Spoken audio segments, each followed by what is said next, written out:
Hey everybody, how's it going? Well, we are officially live. It is the last game of the season. I'm wearing my snowflake hat. We got the Mets trying to go for their shoot their shot to try to make it into the playoffs. But it's out of our hands, right? Like you don't have control over it. I don't know if this is my lucky hat or not. I'm just gonna go with it only because, like I said, it makes me smile. So I'm gonna just keep smiling, and also, keep drinking. But yeah, I don't know. I don't know what's gonna happen today. Who knows? We either make the playoffs or we don't. Regardless of what happens, tomorrow the sun will rise again, like I mentioned during Rob's stream. It's gonna be fine. Nothing's, the Big Lebowski. Nothing's effed here, dude. Right? So chill. It's like if you've been a Mets fan at least as long as I have, right? I haven't been a Mets fan, as far back as the '70s, right? Because I was born in the '70s. But I've been a Mets fan since about 1984. That's right when the Mets started really getting good, and they turned the corner, and eventually led to the '86 World Series. But right, we've had more losing seasons, right? Essentially, if you don't win it all, it counts as a lost season, right? So that means, if you've been a fan since '84, since like myself, you've only had one season where we won it, right? So what's the big deal, right? We've had way worse teams than the 2025 Mets.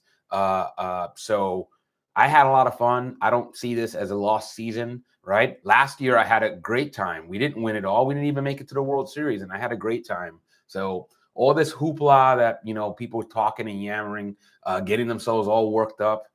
Yeah, I understand it to a degree, but I'm like, life will go on, right? Like if you if you've been like counting on a Mets championship since 1986, you've been waiting a long time, right? So it's just like whatever, man. I'm still gonna have my drink. I'm still gonna be having fun, and I'm gonna continue having fun tomorrow, regardless of what happens to these Mets. I'm not gonna let it ruin my day, right? So it's like whoever's in the White House has no bearing on how happy I am. Same thing with the Mets. You know what I mean? Like we will come back in 2026, regardless of whether we win it or not. We have to come back in 2026 and do it all over again. So why we get worked up? We're either going to win or we're not going to win. It's black and white. And again, don't get me wrong. Excuse me. Don't get me wrong. I do love my Mets. I love watching them win. But we have to kind of take stock about what's really important to us on a day-to-day basis. And that's family. Well, probably just that. And if you have religious beliefs, then whatever religious beliefs you have, you know, that's not going to change. Given the Mets, right? I'm still gonna love my family. They're still gonna love me, and life will go on, right? I'm still gonna be wearing, some sort of hat, either a more out there hat like this, or like this red one, or some more traditional hats. You know what I mean? I wear many hats, so I'm still gonna have a good time regardless of what happens. We got Manaya on the mound today. We'll see how it goes. Who knows what's going to happen? This is baseball, right? Obviously, it's not in our own hands. Even if we win, there's a possibility that the Reds win as well, in which case we're not in the playoffs anymore. Boo-hoo. That's our fault. Kind of like Rob said, it's our fault. We have nobody to blame but ourselves. And that includes Stearns. You know what I mean? Like, yeah, we can put the blame on Stearns as well.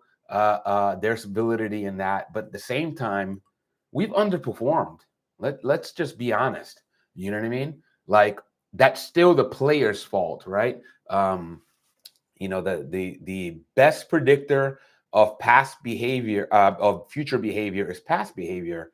So a lot of the guys that we signed up that we thought were going to be winners, well, they didn't end up winning. Not to the degree that we thought, right? Obviously, we bagged on Helsley for quite a long time, and a lot of it's justified, right? He's definitely underperformed, but it was a team effort. You know, we sucked as a team, and we either make it or not make it as a team. You know, regardless, I'm gonna watch. I'm gonna do the same thing I always do, which is hope that we play a good game. Obviously, I hope that we come out on top. But regardless, I'm just gonna watch and enjoy the show. You know, that's all you can do. You know, stuff is not within our control. We do not control the outcome of what's happening. And now the Mets have put themselves in a spot where they don't control their own destiny. You know, I'm like, what you gonna do? You made your own bed. You know, so we'll see here. I'll be here with the snowflake hat on. This is a hat made by my good friend Brian Forbes over at Old School. If you look up Old School, I'm sure there's I believe it's Old School Rasta Style on Instagram. You know, you can see a lot of his hat creations. He's a good dude, very very artistic, and yeah, go check out his stuff, man. He's worth taking a look at it. Even if you don't like even if you don't like hats, you got to look at his stuff and see that, you know, he's different. He's a different kind of a hatter. So shout out to Brian. Still a little congested, you know. I don't know what the heck's going on, but you know, I've been, I guess, battling some of that bug or whatever is going around. I haven't really fallen really hard for it, but you know, just I can still feel it, you know, some of that congestion. So hopefully that doesn't take away from the stream, you know what I mean? So like I said, I was just going on a rant if you just joined us on, you know, we can't let this stuff bother us too much. Hey, how's it going? My dad's chips. Hey, Chris, Dad. Hi, how you doing? How are you feeling about today, man? You think we're going to pull it out? It doesn't matter to me, honestly. Like, I want to see us win, even if we don't end up making the playoffs, right? So obviously if the Reds win, we're out. Right? It's out of our hands, you know. I like to just win the game, regardless of what's going to happen with the Reds. Who, you know, like, great. If it happens, yes. If not, whatever. Can you wear a tan fedora for good luck? Do you want me to wear this one? Is this one good? I can wear this one. This one's gray. This one's like the tan one. I can do that. I also have, yeah, that one. Okay. Let me do that. Pardon my hair. How's that? Yeah? Is that better? Let me go put this one down over there. I'll be right back. There we go. now I got like a little bit of a hole there, but you know what I'll do is I'll plug in, let's see, I'll plug in that hole with this. That way I can have a full hat wall. There. That's a gray Hamburg hat, basically a Michael Corleone hat. So yeah, you look like Brewers win and Mets. Yeah, like Brewers win and Mets win today. You know, I'm trying to make sure that we have good vibes. Like I said, it's out of our control, right? We did this to ourselves. You know, it's kind of like Nick over on CP's channel. He did this to me. I'm like, we did this to us, you know. It's never good when you leave it, right? It's like in MMA, never leave it in the hands of the judges. So we left it in the hands of some other team, and now we're gonna have to live with whatever happens. You know what I mean? You know, if we had swept the Marlins, you know, we could play coulda, woulda, shoulda all season long. To be honest, there's so many games that we gave away, but whatever, doesn't matter. Doesn't matter to me. Imagine Brewers sabotage themselves despite David Stearns leaving them. Yeah, it's possible. It's possible, right? It's like point shaving, right? You know, if there's a big enough motivation, you can definitely see it. You know, I don't know, but the Brewers always seem like one of those kind of like classy organizations. They're not going to lay down for nobody. You know what I mean? But we'll see. We'll see. Like I said, the Brew Crew, I respect that organization a lot. You know, I respect them a lot. They're a quality organization. You know, the Milwaukee fans are passionate fans. Obviously, everybody remembers Harvey's wall bangers from back in the day. They had Robin Yount. They had so many great players, that organization. And you know what? Doesn't matter. You know, we put ourselves in this spot. So, you know, if you're just joining us, I had a snowflake fedora, but we had a request here to switch to a tan fedora. So I went and I honored that request because, you know, I want to make this really interactive with you guys. You know, I think it's a lot more fun that way. Plus, you know, I got like 50 hats to choose from, to be honest, you know, and I still have more coming. So, you know, it's going to be a lot of fun. You know, we got Lindor up. Let me see if I share my, let me go share my tab. That way you guys can see. Yeah, there we go. Bam. All right. So it looks like Lindor struck out swinging. And there is one down. Yeah, we got our work cut out today. You know, there no easy games here. Hey, Jody, thank you. Thank you. This is my 1930s Kavanaugh. So it's a hat that I call, I don't know if anybody's seen that movie Lawless. But this hat reminds me of the hat that Forrest Bondurant, who was played by Tom Hardy, wore in Lawless. Yeah. Juan Soto just needs 2 steals for 40-40. Yeah, he just cried out. So he's not going to get any steals on this at bat, but you know, I really wanted him to get it, you know. I mean, I wouldn't trade the 40-40 season for the playoffs, obviously. The nice thing is I feel like Soto is going to make a habit, you know. I feel like 30-30 is not Soto already showed that he has the ability to do that much more, right? Who would have thought that Soto was going to show another side of himself? Yeah, I call it the good luck hat. Yes. I hope so. I hope so. You know, we're gonna see if Forrest Bondurant gives us any luck. Again, I'm not a big believer in luck. I'm a big believer in making your own luck. But you know what? I just want to put good vibes out there, and hopefully the Mets respond. You know, yeah. Your tan fedora reminds me of Tora-san, a famous Japanese film character. Oh wow, I have to check that out. Tora-san. All right. I'm gonna check that out. I appreciate it. Thanks for dropping that. I don't know if you know about my other channel. I have another channel called Good Luke's. And I'm a lot more active on that channel. It's fedora focused, right? It's like fine hat focused. And then I do every Friday, I do what's called Fedora Fridays.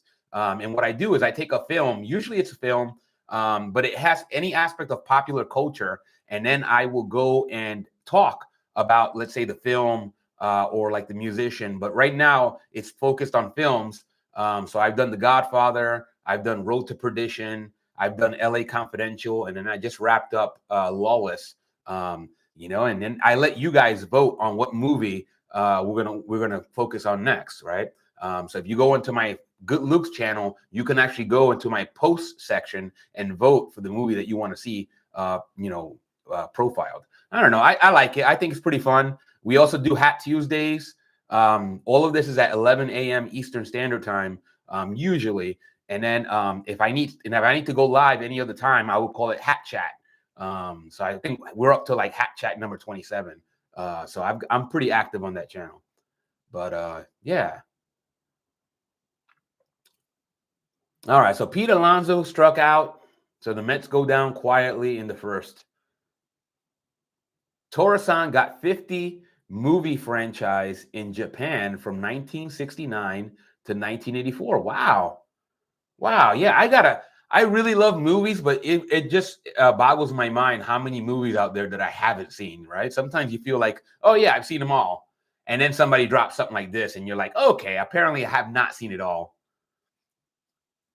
Anyway, guys, make sure you like and subscribe if you haven't already done so, right? I think I only got 15 subscribers. Obviously, last game of the season, you know, let's just boost this up. I don't know what's going to happen in the off season, right? I'll try to go live. I'd like to do something with CP and Rob. We'll see. We'll see.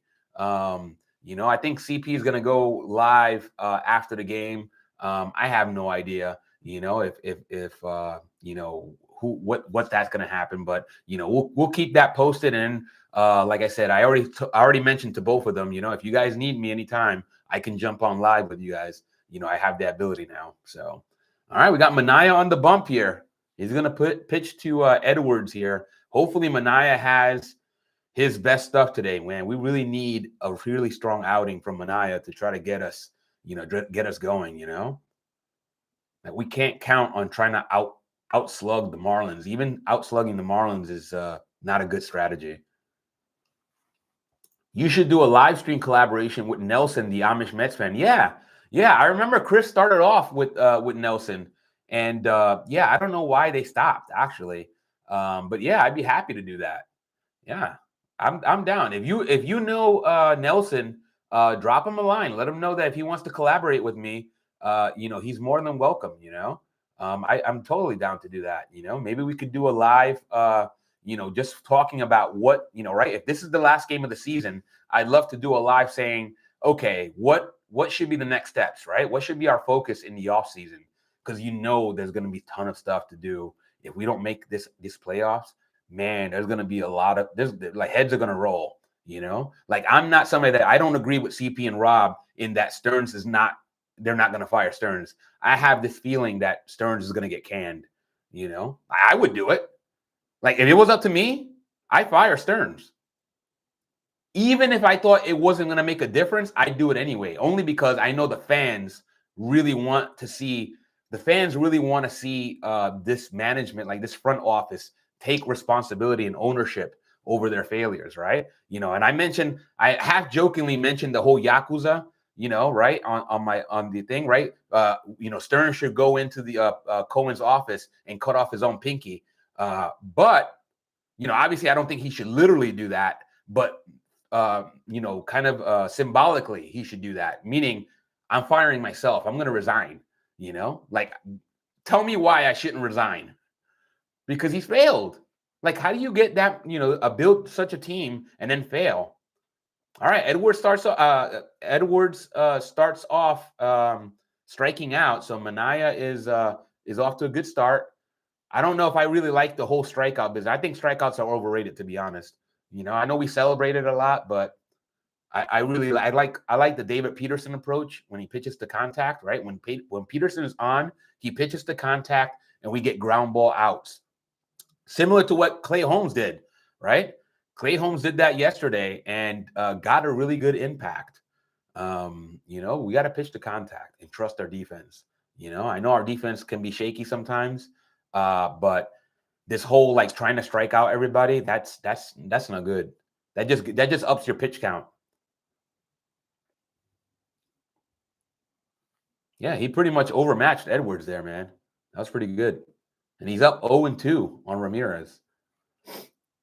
Yeah, as a former pitcher, strikeouts is like dunking on someone. Yeah, everybody likes it, right? But you already know, right? Like the whole idea of the dunk, right? The NBA has changed already with the 3-point, right? The 3-pointer is a game changer, right? Even you got centers, you got now 7-foot guys shooting 3-pointers. So right, so and obviously 3 points is better than 2 points.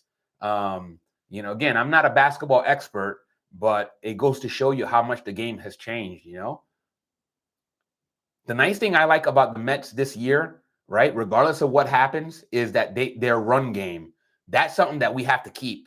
Out of all the things that we did this year, the thing that we have to keep doing next year is being aggressive on the base pass, you know? So in Soto, Lindor, and everybody, you know what I mean? And then focus on guys that have foot speed, right? So if you got guys that are relatively similar in their offensive potential and are similar in their you know, just overall makeup, speed is going to be that game breaker, right? Because again, you don't need to be, Soto already proved, you don't need to be a speed demon. You just got to be smart.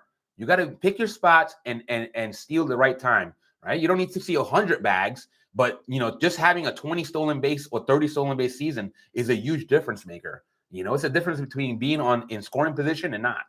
So, all right. And it looks like the side is retired. Manaea had a really strong first inning. That's good. We need more though, and we need to score. So we're gonna bring up Nimmo, Vientos, and McNuggets up in the second inning. Yeah, it was really nice, really strong. Like I said, I hope he doesn't blow his wad early. You know what I mean? Like we really need Manaea to go the distance, right? And when I say the distance, I don't mean 9 innings, although that'd be nice. I just mean like 6+. 6+. I would take 6+ innings from Manaea today, and then see what the bullpen does. I know that our bullpen is not exactly killing it this season, but we have what we have, right? We have to rely on what we have. And then Tyler Rogers has been really good, to be honest. Like lately, do you keep Pete for 2026? Hell yeah, I keep Pete. I mean, again, unless Pete is going to demand something outrageous, right? Pete's had a great season. The fans want to see him back, I think. But if Pete decides, hey, I want to make Juan Soto money, I'm like, you're not getting Juan Soto money, buddy. Like, you're not Juan Soto, So it's kind of like, be realistic, Pete. As long as Pete is realistic and, he doesn't have like Boris trying to like, strong arm Cohen, then I think Pete's coming back. And I like him back. He wants to play here, and the fans love him. Like, who doesn't love Pete Alonso, right? Even if you don't love him, you at least respect him, right? Because he's one of us. He's one of the guys that we bred from the system. So he automatically gets a little bit of the benefit, And he's a lovable meathead, right? Let's be honest. Pete Alonso is the meathead. Everybody just like, they can't get enough of that guy. He's like a big dumb animal, right? He's a big dumb animal, and he hit, Pete hit ball. That's it. All right, we got Nimmo up, and Nimmo already called a timeout. Yeah, there you go. See, Jody knows. He's lovable. He's like I said, polar bear is a great name for him because he is like a big teddy bear. And he always uses the word stoked. You notice that about Pete Alonso? He's like, hey, how you feeling? Oh, I'm stoked. I'm like, man, Pete.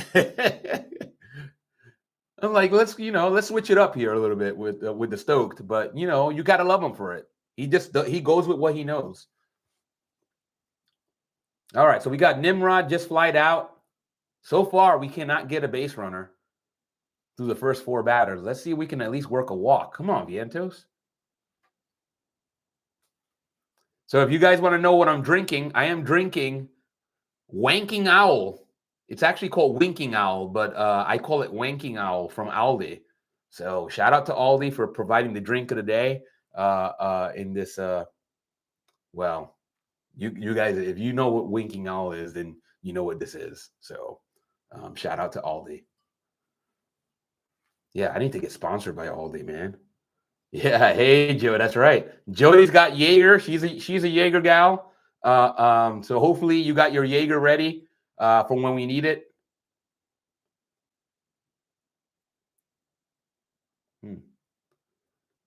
I'm drinking DeJarling tea. Man, very fancy. Very fancy. Oh, Jody says she's got it. She knows. Jody's like, this is not my first rodeo. I know how to be prepared. And like I said, I'm not trying to promote drinking, but if you happen to enjoy drinking, why not do it now, right? Yeah. Jody, my dad's chips, you already got Jody's surprise there. We got some fancy folk here. I already learned a lot, my dad's chips. I got a movie recommendation and apparently a drink. I don't think I've ever had that tea. So I would drink, but I'm doing an airport pickup soon. Yeah, don't do that. Yeah, don't drink. Definitely be safe. That's the right move. I love responsible fans. The drinking and driving is not good.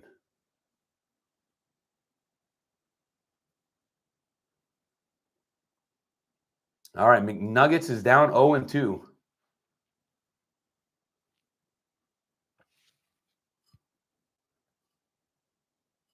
Hey, Vientos did work a walk though. That's good. I just noticed that now. Vientos work the walk. Again, our slowest guy now, right? We got Roberto Clemente on first base. Wait a minute. Hey, Clemente just stole second base. Holy cow. Shout out to Roberto Clemente stealing second base. I love that. You just made, I already, like, now, I mean, of course, I want to win the game still. Now, Vientos just made the game for me. Shout out to Roberto Clemente. This one's for you. All right. That's what I'm talking about. Like I said, if you need any more proof about the ability, how to be smart on the base pads, you got it right there. Vientos is literally the slowest guy. Like, he's probably slower than Mendoza, to be honest. Yeah, McNeil does these things. I don't know.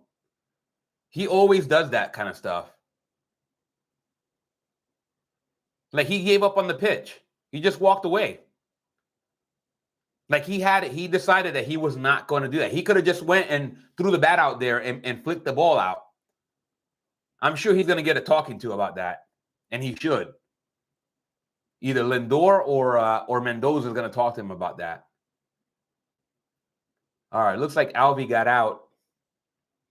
Let's see how he got out. Yeah, that was very strange. He just decided that he wasn't going to swing at the pitch. He just walked away. All right, Alvey grounds out, and that's the third out of the inning. All right, but we got a base runner, and we got a stolen base from Roberto Clemente. Man, I still can't believe that. Can you believe that? Vientos stole a base. That hasn't happened in years. I think somebody mentioned it was 2023 that he stole his first base. So it's been quite a little bit of a drought, but you know, nobody really expects, you know, that's got to be the thing, right? If you're Vientos, nobody's expecting you to steal a base. Nobody. Now I wonder if anybody else knew that he was going to steal that bag. Yeah. Remember, surprise is always, right? You know, you kind of have to think about it like a book, right? Sometimes baseball can be like a book or a story, right? And you want to go and do a twist, right? When everybody else thinks the story is going to go this way, you want to go the other way, right? And that's how you get a really intriguing story. You're like, holy cow, what just happened? You know? And that's what Vientos just did. Like, I didn't expect that. Hey, how's it going, Zaida? I think it's Zaida Chosen One. Shout out to Zaida. Thanks for joining us. Hey, guys, thanks for walking with me. Like I said, while we're between innings here, make sure you like the video. Make sure you subscribe if you're not a subscriber. I know this could be our last game of the season, but, you know, my hope is that I'm still going to try to do a couple lives during the off season, and you know what I mean? Like, still grow this channel. But, you know, if you like my hat, this is a Kavanaugh fedora. It's a kind of a tan color. It's my Forrest Bondurant hat. It's from the 1930s. You know, and if you like hats, you can go into my other channel, Good Luke's, and you can go and check out my my hat content, you know. But for here, I'm going to focus on the Mets, you know, while still wearing a hat, of course. I wear many hats. Well, one thing I wanted to mention to you guys is that I got in YouTube gave me a copyright strike for one of my streams. It was the other day against I believe against the Padres, where I showed a home run that Pete Alonso hit, and then they told me that I got copyright stricken, and I put in a I challenged it. I don't know. I literally just saw it right before I started going live, and I challenged it because I thought it was fair use. I'm like, it's a reaction video. I hit play, and then I reacted to Pete's home run. How is that not fair use? So we'll see what happens. But until I figure that out and I get that like a determination, I won't be able to show like the replay, right? If somebody hits a home run, I won't show that because YouTube is apparently a little bit of a little too crazy with that stuff. Yeah, I know. It's pretty ridiculous. I agree. I'm like, who doesn't like reaction videos are a thing, right? You show a film, like a clip, and then you react to it, right? You show a video, you react to it. That's what I did. I showed Pete Alonso's home run and I reacted to it, which was like, hell yeah, Pete. Yeah, it's so picky. It's YouTube has gotten really weird. That's why a lot of people are like switching to Rumble. Um, and I don't know. I just like be reasonable, YouTube, right? Be reasonable. The thing about it is that anybody can put in a copyright strike, and YouTube will essentially treat it as if it's true until it gets proven otherwise, right? So the burden of proof is now on me. So I'm like, listen, review the freaking video yourself. I feel like it's just a bot that did it. Somebody clicked that this was copyrighted material, and then some YouTube bot said, okay, copyright strike. And then I got to take time out of my day to go and fight it. It's pretty dumb. Yeah, I'm switching to Twitch. Yeah, Twitch is a lot better too. Yeah, I was streaming to Twitch at first, both YouTube and Twitch, but it was getting a little wonky on me. I'll try that. I'll probably try that for next season. I'll try to go live again on both YouTube and Twitch. Yeah, for some reason I can't get StreamYard to work on this. Otherwise I'd show your comments up on my other channel. I'm able to use StreamYard and I can do like showing the comments, kind of like CP and Rob do. All right, Reds are winning 1-0. All right. Like I said, I'm not too worried about the Reds. The Reds are going to do what they're going to do. We need to win this game and do our part.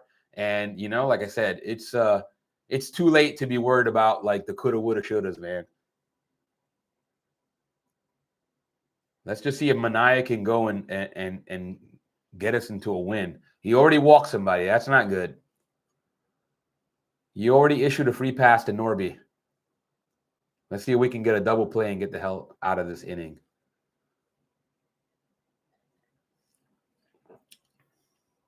Anyway, I wish I started the channel earlier in the season. I would have had but better late than never. I'll be ready for next season. And then we'll do some bigger and better things, hopefully.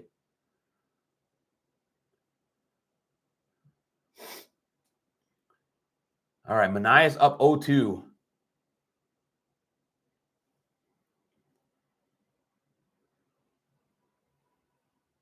Let's get a DP, man. Pickoff attempt at first. I always get weirded out when Mania starts trying to do a pickoff, Like I said, he has such a weird delivery.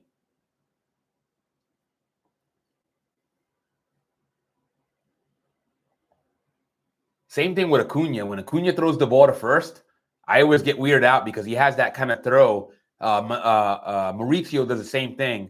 And I'm like, we're trying to do like a full Pete Alonso, Like, luckily, Pete's really good at picking them. But I'm like, don't make his job harder. Yeah, let's go, Brew Crew. Do your job.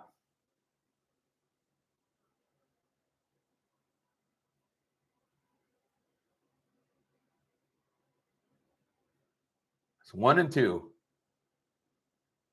Yeah, see, when Mania throws the first, I'm always having like a mini heart attack. He's got a lot of very long appendages, He's got a lot of moving parts. And then you add the loose booty, Loose booty in the elbow.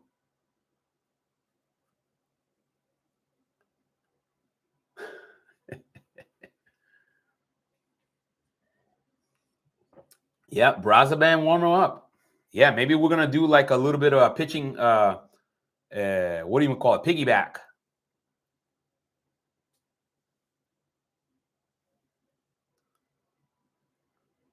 I mean, he's not exactly looking like he's got his great command either. Yeah, Norby just stole second base. Tell me, Marlins are really, they're not afraid to do anything. All right, so we got Wegeman to strike out, 2 down. We got Hernandez coming up. Yeah, agreed. Agreed. Ugh. Yeah, luckily TT's has great arm. See, That's when it's awesome having a guy like TT in center field because he's got a cannon. Like nobody wants to test TT in that outfield, But if it was Mullins or anybody else, you know, they'd probably go on him.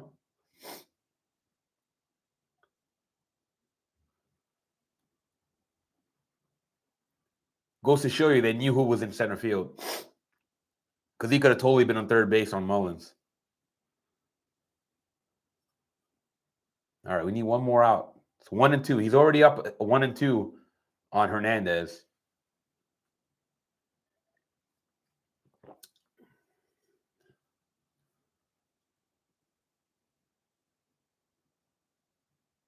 Come on, Manaea. Let's do this. Let's do this.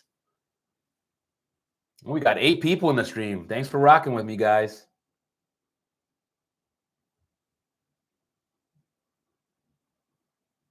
Even count 2-2.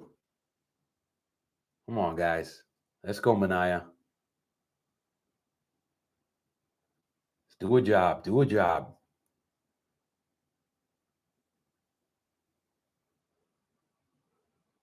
Oh, full count. 3-2. Don't lose them, man. Don't lose them. Don't lose them. Guys, we got 10 people in the stream. Shout out to if you join us on the stream. Make sure you smash that like button and subscribe. Thank you, Jody. Oh, we lost Hernandez. He walked Hernandez on a 77-mile-per-hour sweeper. And now we got a mound visit. Come on, Manaea. This is a little too early for you to lose your shit. Yeah, lock in, man. Exactly. Exactly what Saida said. You got to lock in. This is this is as close as we got, right? We're going to get to a playoff game, right? Assuming that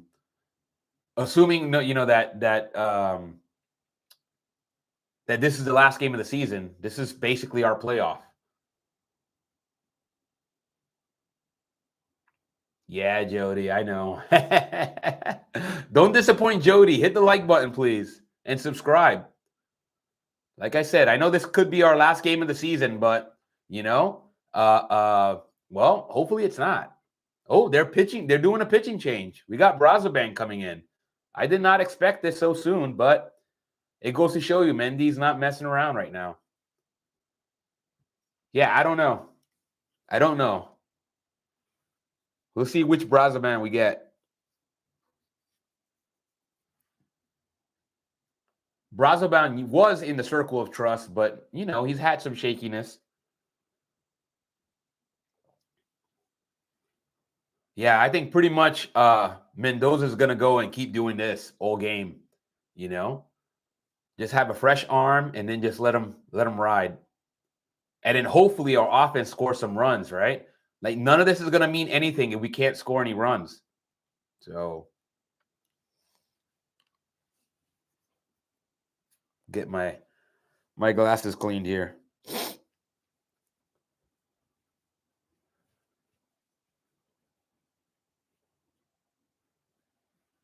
Yeah, keep me posted on the Reds, guys. Hopefully the Brew Crew does a job.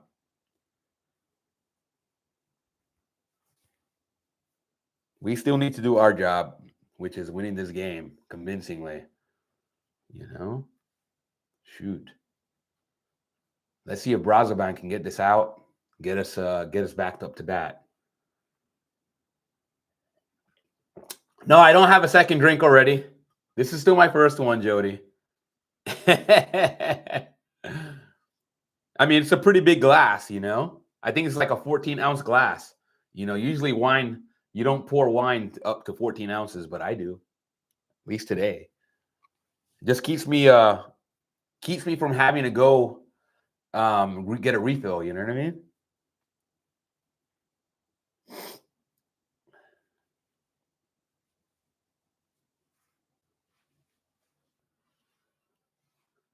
So I think I might just drink the Jaeger on the rocks. That's a good move. That's my favorite, actually, form factors to do things on the rocks. Usually, I'll try to put ice in my red wine even. Well, it looks like Brazaban got the out. All right. Navarreto grounds into a force out. And just like that, Mets are out of the inning. Still 0-0 heading into the top of the third. Man, my eyes are burning. So I'm a little congested, guys. If you can't tell, I got some congestion. I got that stuff is coming around, you know what I mean? That bug. And I feel like I've been fighting it most of the week. This is actually since last week, to be honest. I went to like a professional conference last week on Tuesday. And then like ever since then, I was just like, oh, maybe I was talking to somebody and they gave me something, Here we go to the third. Let's go Mets. Let's go Mets. We're going to send up Mauricio, Taylor, and Lindor.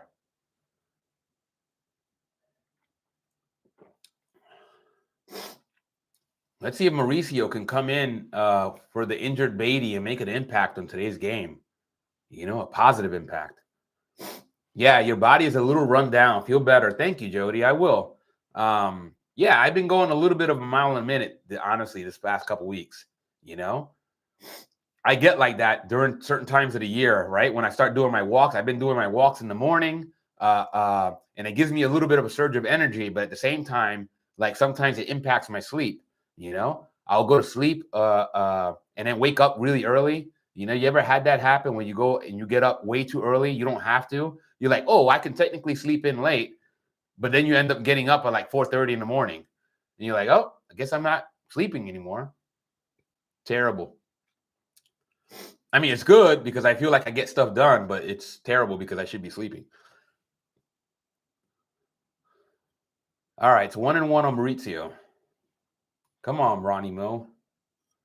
We need Romo to do something good. He's playing too much Sudoku on the bench. Too much Sudoku for Maurizio. He got done playing. He learned how to play the harmonica in the time that he was on the bench, and then he switched to Sudoku.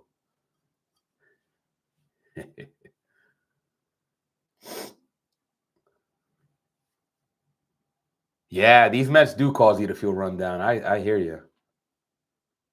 Well put.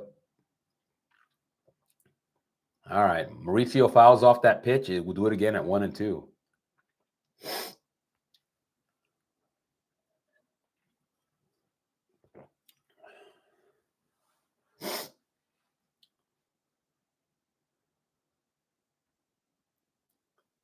Oh, he fouls off that ball. Fouls off the curveball. Yeah, I hear you, Jody. Yeah, these heart attack Mets, man. All right. Lays off that pitch. 2-2. See if Mauricio can work a walk. Mauricio is another guy that's got enough speed where if he started consistently getting on base, he could really steal some bags, But that's the thing is he doesn't consistently get on base. He's not a guy that has a great eye at the plate. But assuming he's back on the team next year, this could be something he works on. He's a talent. He needs more development.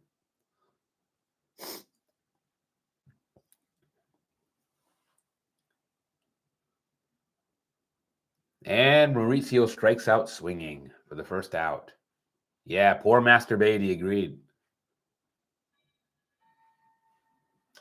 Looks like somebody's knocking on my door. 1 second. I'm going to go and check my door.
All right, guys, I'm back. Sorry about that. Always something. What I miss here? Oh, we got TT singling. All right, way to go, TT. That was literally a guy running for office. That's actually the first time I've seen that happen, where somebody running for office, the actual person, not a representative, shows up and say, "Hey, can I count on your vote?" So that's kind of cool. I don't know if I'm voting for him, but hey, TT steals second base. That's his 12th steal of the season. Way to go. Yeah, Jody. I don't know. Like I said, we were supposed to put up a sign. We just haven't done so. Where it says, "Hey, we don't want any solicitors," but we haven't done that yet. But he seemed like a nice guy. Hopefully, he. I wish him. I told him good luck. Yeah, exactly. Yeah. I mean, they usually respect it in my neighborhood, but sometimes you get a little bit of some folks that just refuse to read and follow directions. All right, Lindor works a walk. Well, we got something going here with one out. We got Juan Soto coming up.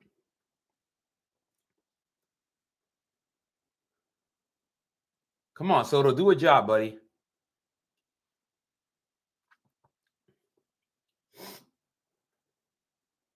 See if Soto can get us on the board.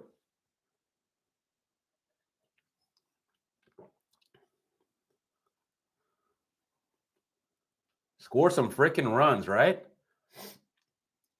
He's like, break out the X-Lax and score some runs.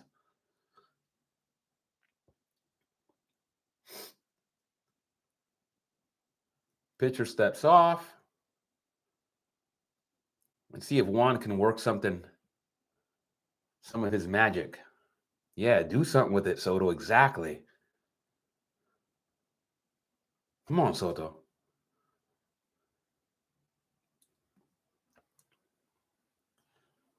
Like I said, I don't care what the Reds do. They could win it for all I care. Like I said, I mean, I do care, but like I said, I just want to play a good game and I want to come up with a win today. All right, that's a high and outside for ball one.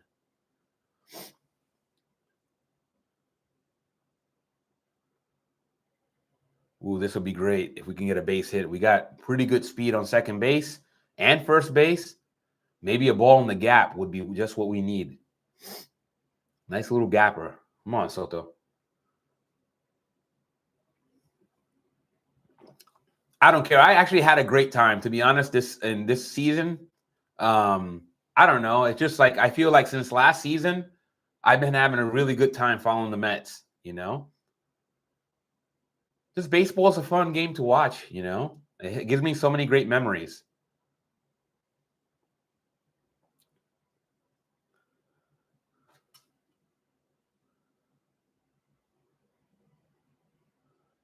Oh, Soto got an out and he grounds into a double play. Oh no. Come on, Soto. Why you gotta be like that, buddy? Man, that's unfortunate, but all right. I guess we'll have to keep doing it again, you know?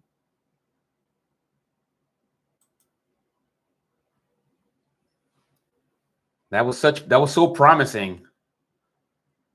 So promising. That's all right. We will get it. We will get it done. Let's see.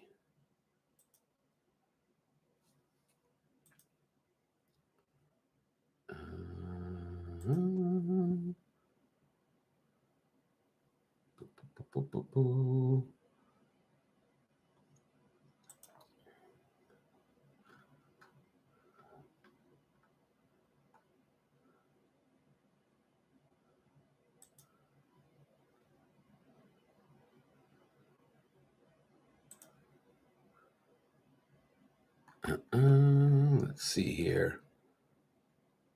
Kind of wanted to do.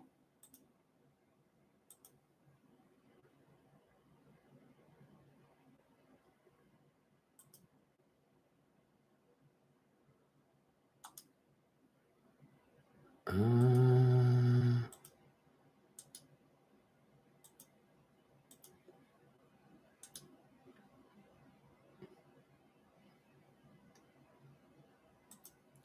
to see something here. Gonna try to do something here. Let's see if I can if I can make it happen. I will make it happen. But I kind of promised to show some video of CP, and I kind of want to do that. What do you guys want to see any video of CP playing baseball? If you do, let me know. Brewers just had a chance and blew it too. Damn it, Brew Crew. Yeah, you guys let me know if you want to see some CP's last home run. Let's see.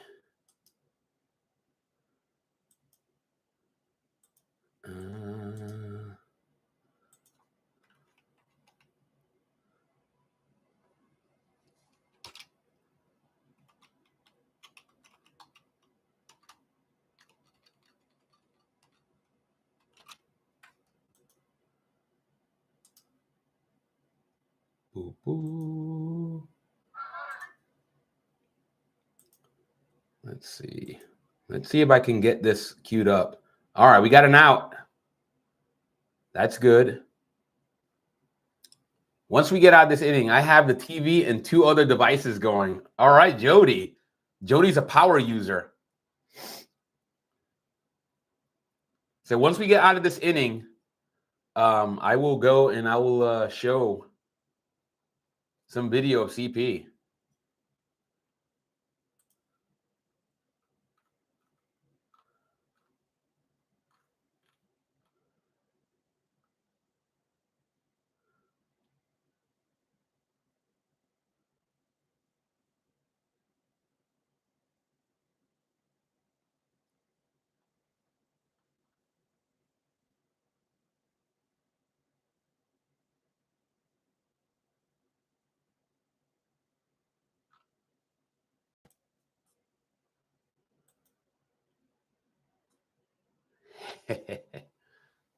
Cool.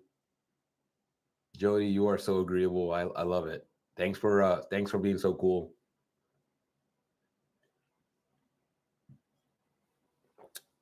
All right, we got 2 outs. Edwards flies out to center. Brazaban is kind of rolling here so far.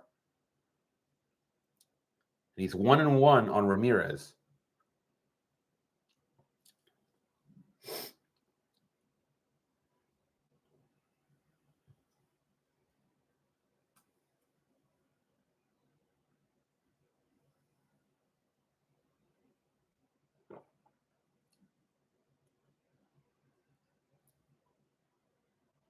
Yep, Brooks Raley up in the bullpen.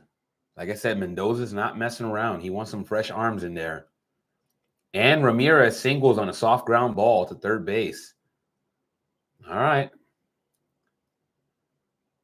Miami picks up their first hit of the day. 2-out single by Ramirez. That'll bring up Marcy. We got a mound visit. We might just be bringing in Brooks Raley right in here. Sounds like this is what Mendoza is going to be doing all game. Yeah, how many pitchers do you think we use this game? I think we use potentially all of them. Honestly, I think Mendoza went into the locker room today and said, if you are not injured, you're probably going to have a chance to be in the game today. That includes Peterson. That includes everybody, honestly. Anybody in the bullpen, and then even our starters. Like I said, that we may not have another game. Why not? Why wouldn't you do it? Like McClain, we might throw McClain in today. We might see Nolan McClain. If we really need the 3 outs, right? Besides Diaz, because I think Diaz is still in the circle of trust. But we may just see Nolan McClain in this game. Why wouldn't you? He's a horse. You gotta ride your hot hand. You know, this is already out of our hands now. We just got to win this game and then see if the Brewers do their part. That's all. We gotta win. None about pitch counts. None of this crap about somebody's arm or loose body or whatever is going on with them right now.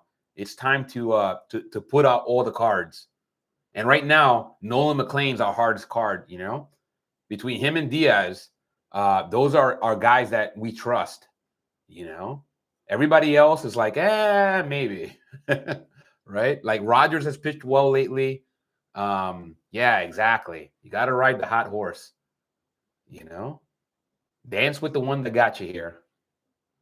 And Nolan has been as close to an ace as we have, as we've had, this entire season. So, Peterson would be the other one, but Nolan is he's got a livelier arm. Yeah, so I don't doubt that we could see anybody here.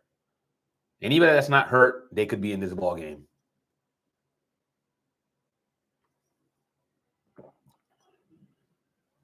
And we got Brooks Raley replacing Brazoban.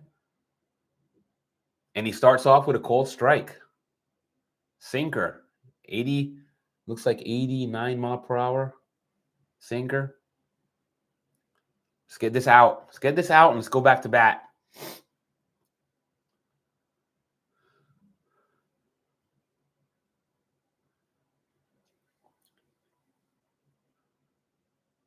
Hey, guys, thanks for rocking. Hey, he got the out.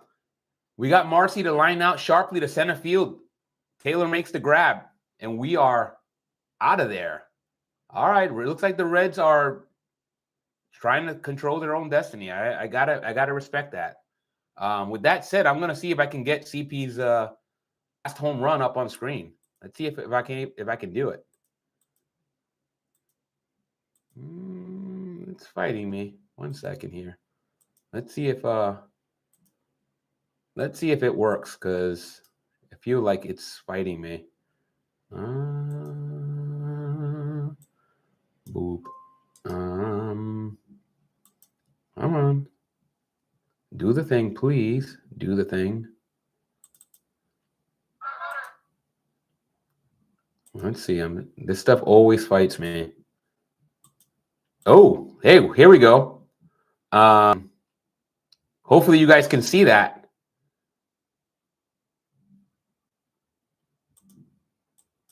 Yeah, it looks like you guys can see that. All right. This is CP's last home run in high school. Let's see if this will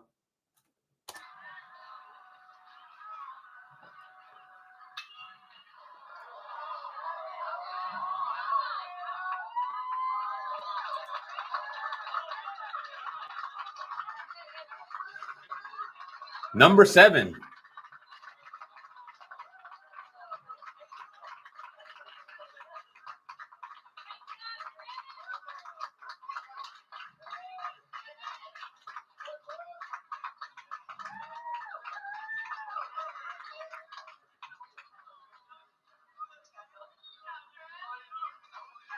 Look at CP.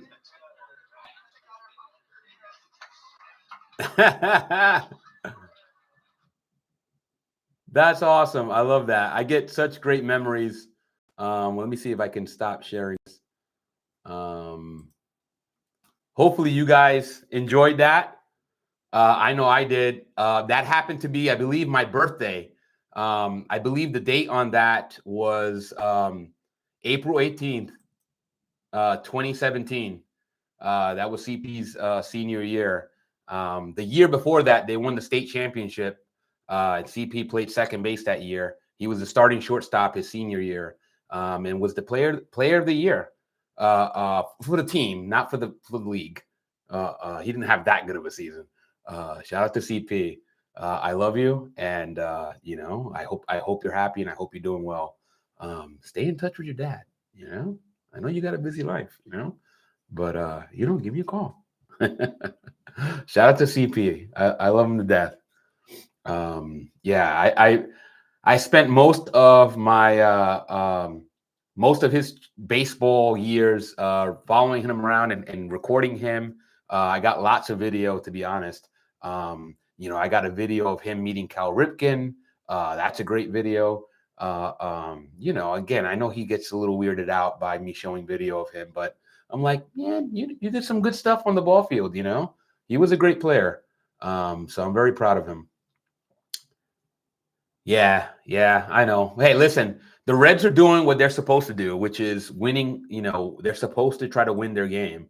It's like it's not their fault that we let this happen. Like they were just trying to. Those fans are just like us, and they want to win. So shout out to the Reds. You guys do what you got to do. Hopefully, the Brew Crew was able to come back. Oh, Pete Alonso grounds out to second base. 1 down.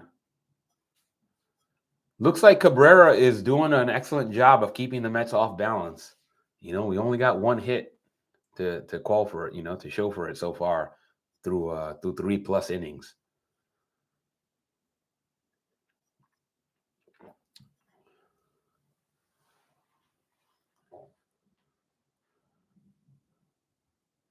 That was a pretty good shot, though, that Pete hit up the middle.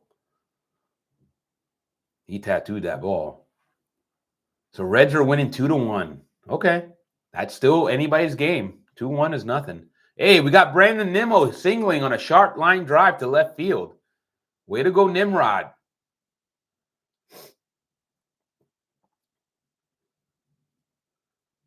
Nimmo is always one of those guys that, like I said, he's a super guy.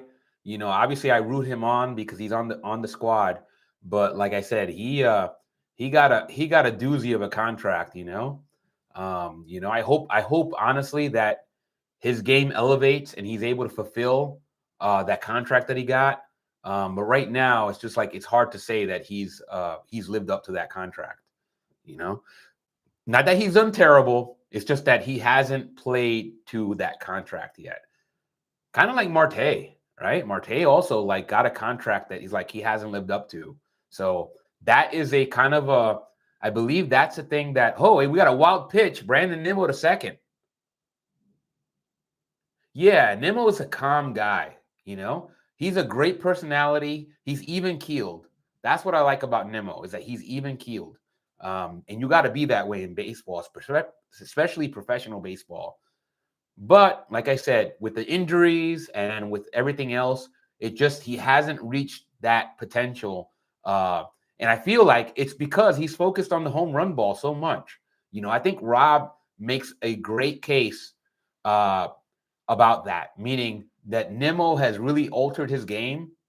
So the reason why he got that big contract was that he was somebody that had a great eye of the plate, will work the pitcher, right, and then make him walk him, and then maybe even steal a base. If he goes back to that, kind of like how Soto, right? If he goes and gets his game to be similar to Soto's game, right, which is working the count, making the pitcher make a mistake, right? You could either make him pay by taking him out of the ballpark, right, or you go and you take your walk and then make him pay by getting on second base, right? When you steal second base, that's what Nimmo needs to do, right?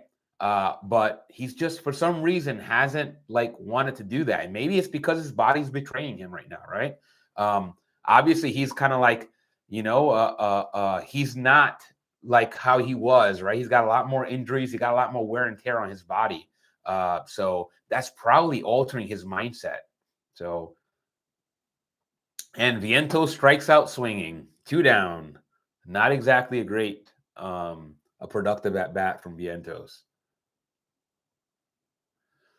Yeah, just getting on base would have been great instead of a strikeout. Basically, he didn't even move the runner over. This is kind of fundamental baseball, right? It's ultimately, you got a guy on second base. You're trying to push the ball to the right side, right? Maybe even if it's a weak dribbler, but you want to push the ball to the right side, not the left side, the right side, right? Because the runner's going towards third base. So you want the ball to go towards first base, right? Or somewhere between first and second to give the guy on second base a chance to get to third. That's a productive out, right? No coach is going to be upset with that kind of out. And here we go. McNeil looks like got an out. He grounds out to first base, and we are scoreless still in the middle of the fourth. Mets have had opportunities. They just could not push the run across. And we're still 0-0. All right. Well, I think we still got Brooks Raley in this game. We'll see if Brooks Raley is able to do some more some more magic in the bottom of the fourth. But you got to think, the more this game goes, the longer this game goes, the more this production or lack of production from our offense is going to be. It's going to cost us. Like, we should have probably been up 2-0, I think, by now.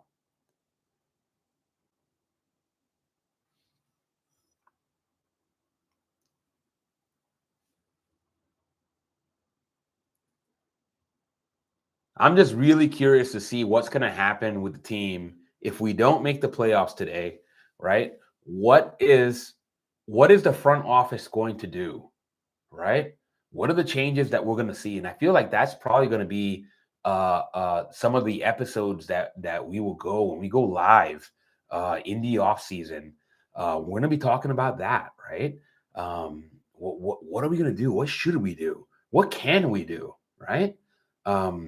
We'll play out all the scenarios of what we need to do on both sides of the ball, right? Obviously, the major reason for why we've been where we are is the starting pitching, right? Obviously, the bullpen, the starting pitching, and also the offense, right? Let's not forget that even though Soto and Lindor and Alonso have had great seasons, we've had some pretty underwhelming performances from a lot of guys here that we did not expect, right? We did not expect Vientos to lay an egg this season the way he has. We didn't expect that that Beatty would have the slow start, right? He picked it up, but he had a really slow start to the season after a torrid spring training. The Brewers just scored. Is it tie game?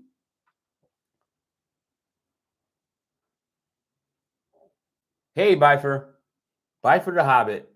I would sign Kyle Tucker and Framber Valdez and trade for Sandy Alcantara. Yeah, assuming that's available. Oh, it's 2-1. Okay, got it. Bifer, I don't know if how feasible that's going to be, but yes, I would agree with those. I like all those guys. It's just a question of whether we can make that happen. How could we make that happen? Um, you know, But like I said, we got to win this game. We win this game and then see how the Reds Brew Crew game goes, and then we find out if there's even a postseason this year. And if it's not, hey, what are you gonna do, man? It is what it is. Like I said, I will still have my hats. I will still have my hat channel. You guys are free to hang out with me on my hat channel. Again, I go live every Tuesday and Friday at right around 11 a.m. Eastern Standard Time. So if you ever want to come hang out and watch some of that stuff, you're free to do so. Even if you don't like hats, you probably would like to hear some of the conversations that I have with other hat people, right? So like if you like movies, catch me on Friday at 11 a.m. Eastern. I do Fedora Fridays. On Tuesday, I do Hat Tuesday, right? Kind of a play on Fat Tuesday. And every once in a while, I go with a hat chat. I do hat chat. And then what I do is I invite hatters, right? I have friends that make hats, right? I showed the snowflake hat. One of my buddies made that hat. I have another friend that's you guys have already seen. What's the name of the hat channel? I can't find it. It's called Good Looks. Let me see if I can pull it up here. That way you can find it. But it should be easy to find. Let's see here. If I go here, let me see if I can put it in the. Yeah, that's if you punch in that Good Looks, I think that should bring me up. You'll see because I have like a Godfather type emblem.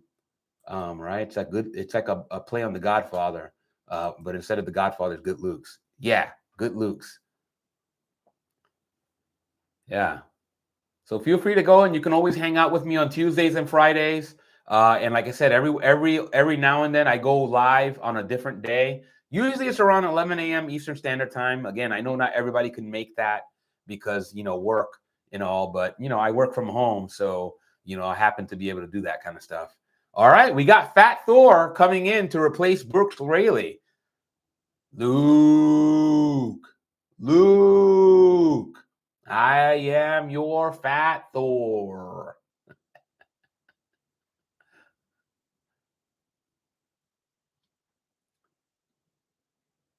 So we got Norby on first base on a single.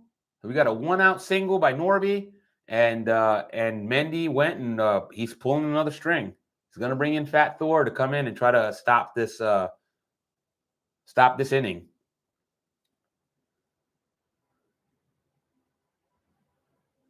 Again, it feels like right now the offense is pretty flat. The Mets offense is pretty damn flat. The pitching has been okay, right? Obviously, we've gotten into some jams, but so far, Mendy has pulled the right strings. You just wonder how long can he keep doing that.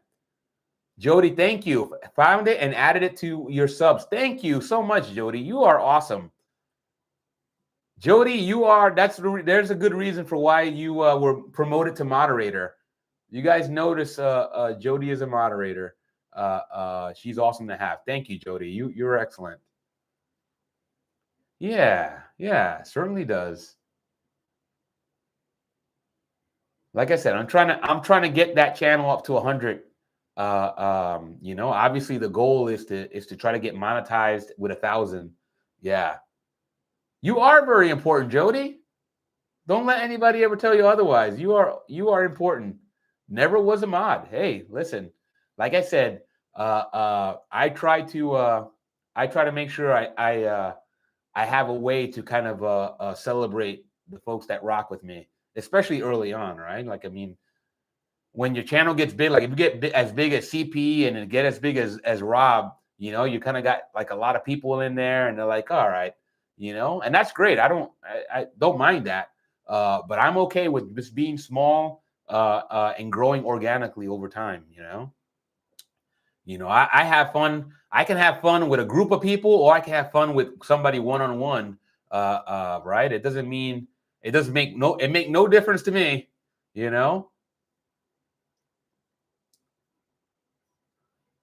All right, we got a pickoff attempt at first base. Let's see if Stanek, Fat Thor, can come in and just close the door here. We need Fat Thor to close the door. And he's actually been on a little bit of a pretty good streak. Hopefully I'm not jinxing him, but he's pitched a lot better as of late.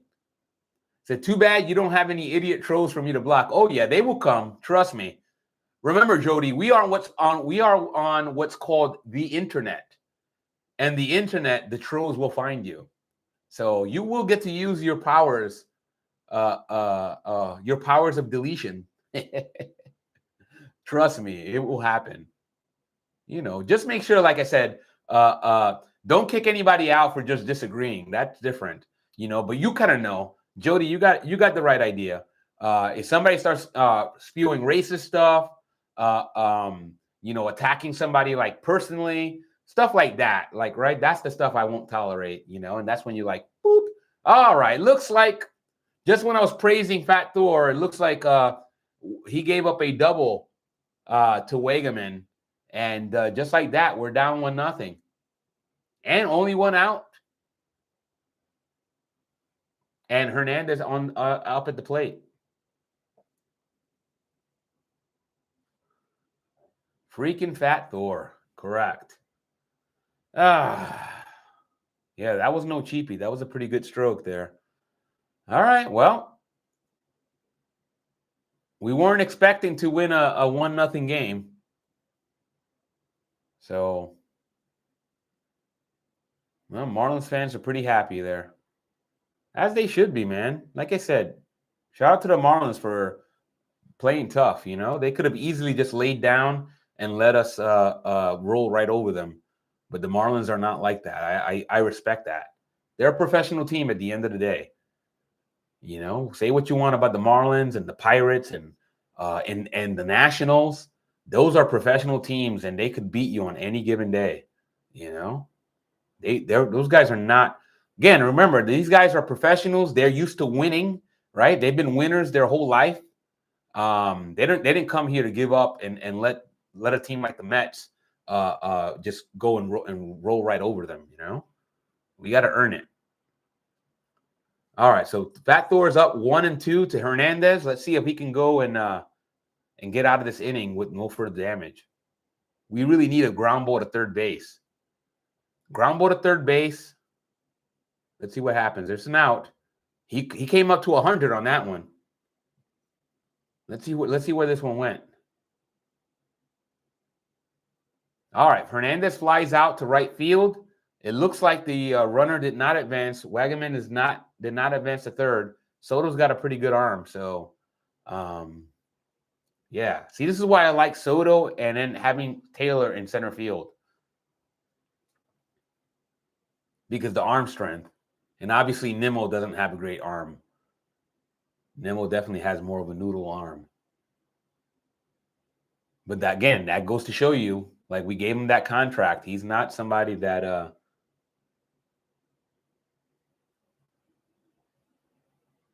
okay, it looks like we gave up another run. All right, let's see what happened now. Jeez. All right, Navarrete doubles on a sharp line fly ball to Tyrone Taylor. Just like that, we're down 2-0.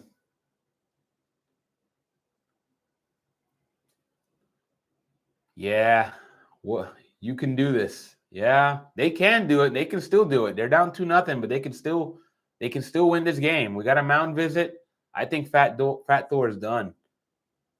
He came in to do a job and did not do it.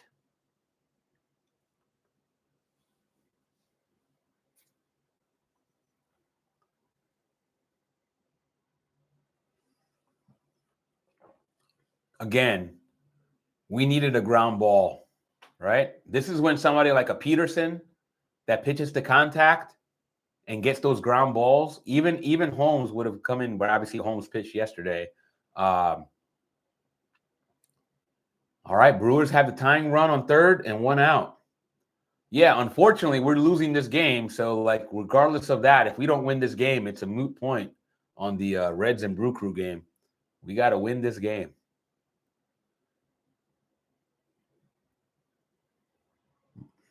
There we go. Pitching change. Tyler Rogers replaces Ryan Stanek. You got a feeling that Stanek is done as a Met. Like, right? He's probably done as a Met. Like, I don't see a Ryan Stanek on the Mets next year. And we got some Mets fans in Florida not looking too happy. Now we got a Reds fan out there. There's a Reds fan in the stands at the Mets Marlins game. Yeah.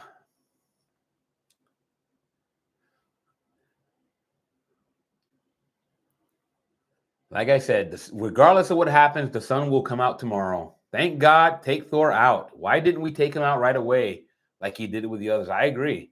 Again, I don't know. Mendoza does some kind of really weird thing sometimes. You know what I mean? Like, everybody knows Mendoza has like soft spots sometimes, and he puts players out there and keeps them out there when he has no business doing so. Reds losing 2-3. All right, that's good. That's good, but we're also losing 2-0 now. Well, we got to do our part here. We got to win this game. Let's see if Tyler Rogers can come in, get this last out, and then keep us in this ball game. And we got to score some runs. Like, we are running out of time here. Let's just get this done. Let's go Mets. Yep, Brewer score. Shout out to the Brew Crew. I knew they weren't going to lay down. That's too good of an organization to just lay down. And we need Rogers to get this out. Let's get this out. Let's go bat and let's get going. We got to get this offense going, man. Like I said, this should be a 2-2 game. by my count. I feel we should have come into this inning with already 2-0 lead. So at worst, it should have been a 2-2 game. All right, Rogers is 1-1 on Sanoha.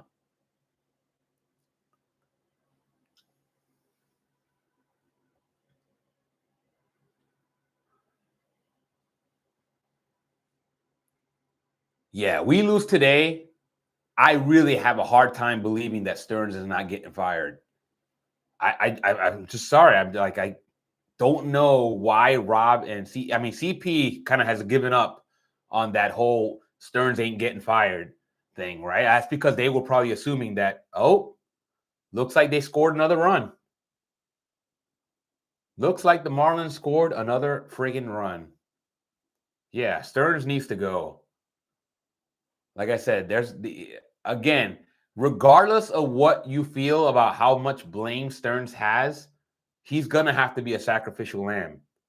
So Sanoha triples on a line drive to left field. Oh, this is not looking good here. We're down 3-0 and are still not out of this inning.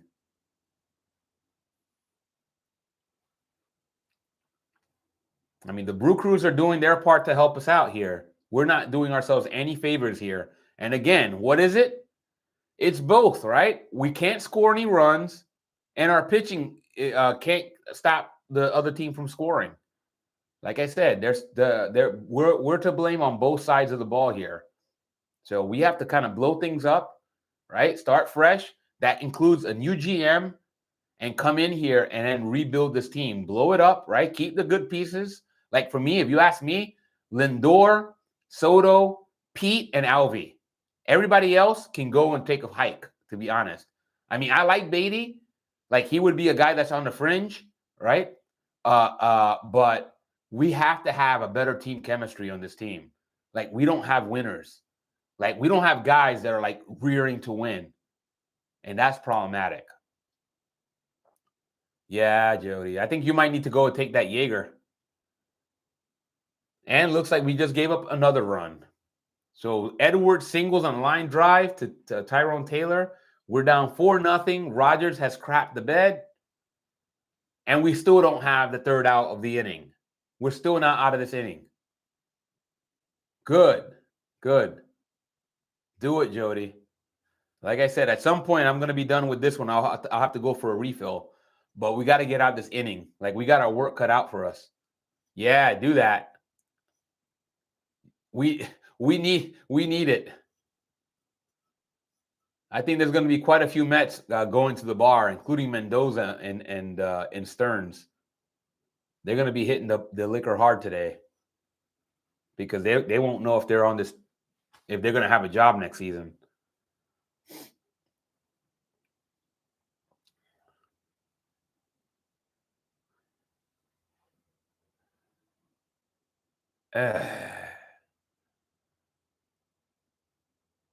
Pretty much a joke.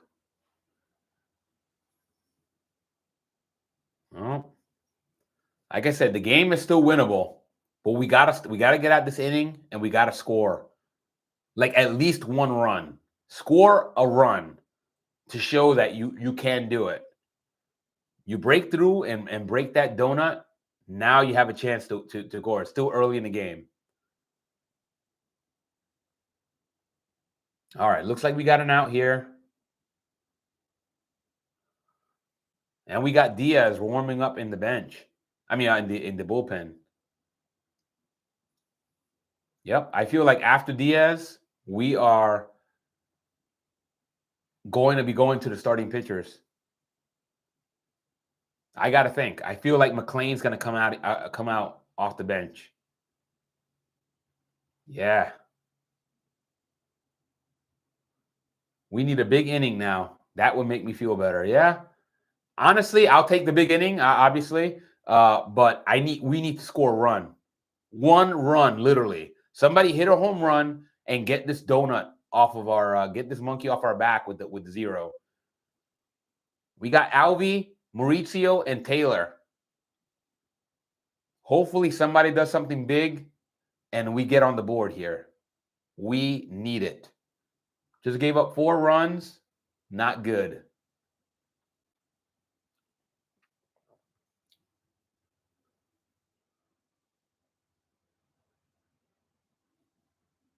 And there's going to be so much pushback, right? Like we already know, right? Like you saw Rob today, right? Rob is going to be extra salty, extra fiery, extra venomous, right? Right. Assuming he does a post game, I don't think he actually is going to. He's not scheduled to. I think. No, he is scheduled. Rob is scheduled to do a post game. He said no matter what, he's going to do a post game. So yeah, we will see. We will see the fuego from Rob. Yeah, yes, he is. Okay. He is going to go off on this team, and Stearns, primarily Stearns, and that's, I mean, it's warranted. Yeah, the Rob rant, exactly. The old RR, little R&R. Instead of rest and relaxation, is going to be a Rob rant. It's a different R&R, not the kind anybody really. Rob is basically going to be like Rob and Hector. Remember Hector from Washington Heights? He's kind of like our Broads media. Like he gets incredulous and very passionate about like what we're doing wrong. Actually, I wonder. I haven't seen Hector in a little bit. I wonder, is he still streaming? That's a guy I would like to stream with. If you go on Hector on his channel, let him know if he wants to collaborate. We could do that. We could have like a little bit of a, Puerto Rico and Dominican Republic thing going.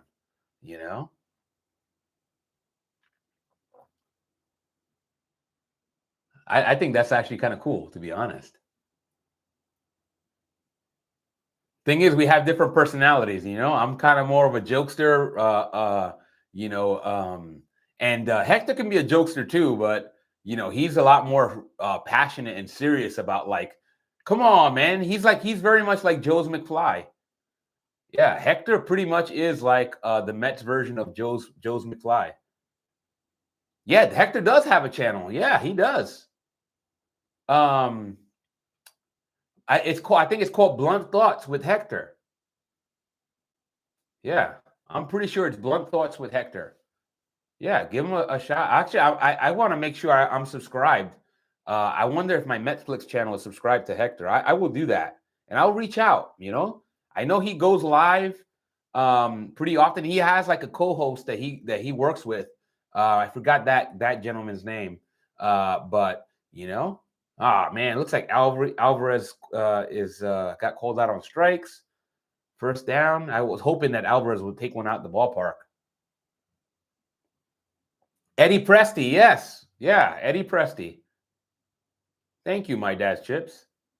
Yeah, Blunt Thoughts with Hector. I believe that's the channel's name. Yeah, if you have trouble finding it, let me know, and I'll find it and I'll link it.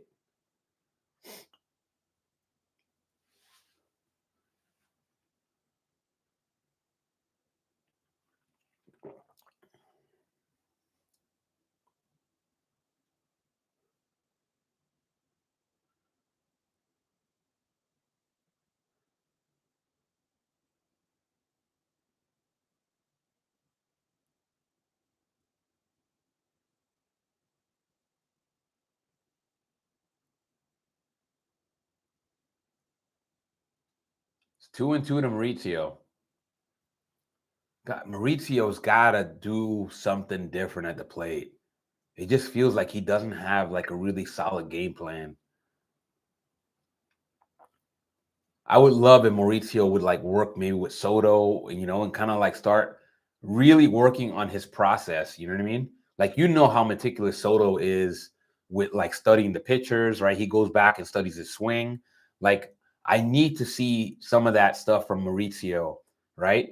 If he doesn't start doing that, I don't think he's going to have a very long major league career, and it was a shame because he's so talented. Found it and subbed. Hey, shout out to Jody. Jody, you're the best. Yeah, definitely sub to Hector. Everybody knows Hector. He's a passionate guy with the Met stuff. You know, sometimes he gets a little too serious with it, but it shows that how much passion he has. Plus, Hector always manages, right? When Hector attends a game at Citi Field, he almost always gets on camera. You know how many times I've seen Hector on camera at a Mets game watching? It's pretty ridiculous. I don't know if he knows the cameraman or what, but Hector always manages to get his way on screen. And Ronnie Mauricio works a walk. That's good. Let's see if he'll steal a bag. That'd be really good, actually. See if we could get Romo to steal here. I don't know how many walks Mauricio has drawn, but it feels like it's not a lot this season.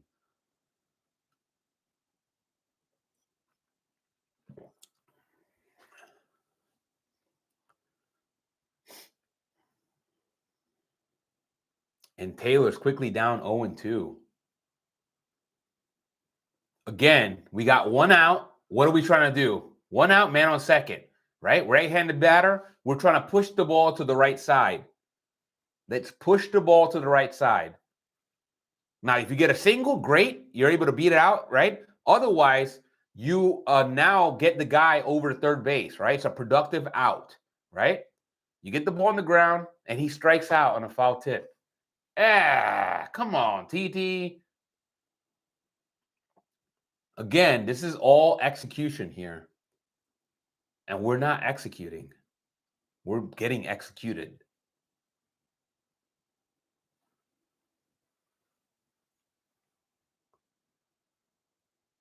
Again, I have no idea if Romo is even like entertaining the fact of trying to steal a base.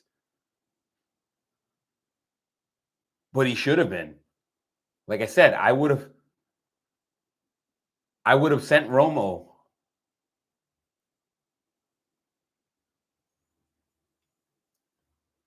Like Romo is fast enough that he should be a threat on the base pads, you know? I feel like if he starts stealing bases, it's going to enhance his confidence at the plate.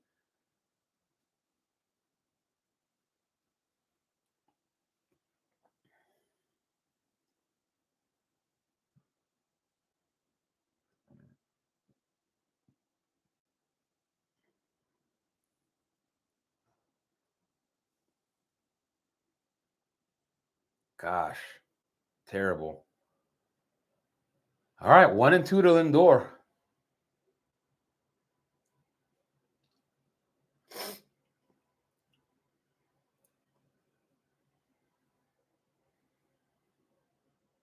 Like I said, Romo has not offered up at the chance to steal, which is, again, boggles my mind. I mean, is he trying not to stay on this team? Like I said, he gets thrown out at second base. Obviously, we're going to be upset, but you know what I mean? I'm like, I don't understand. Like, he tried, you know what I mean? But he hasn't done it. We need this run. We need him in scoring position. We got to try to steal this bag. He's seen a lot of pitches already, like, right? Cabrera's thrown a lot of pitches in the time that he's since the walk, and not one of them was good enough to steal a base on. It just, I don't like that. That makes me think worse of Mauricio here. Again, unless they told him, unless the management, right, our first base coach told them we're not stealing, we're playing base to base. I can't imagine that though. Not with the game that we've been playing. We've been very aggressive on the stealing bases. So I'm like, why are you not trying to steal a base? We literally had Vientos steal a base today. Vientos stole a base today. Why not Mauricio? I just don't get it. I do not get it. The pitcher steps off. We're 2-2 count on Lindor. We really need a gapper here. Yeah, the Marlins are pitching very carefully. Agreed. They know who's up on base. They know he's a clutch guy. 3-2 on Lindor. Let's see. We got base hit, a ball four. I'd take any of those. And Cabrera's up to 77 pitches.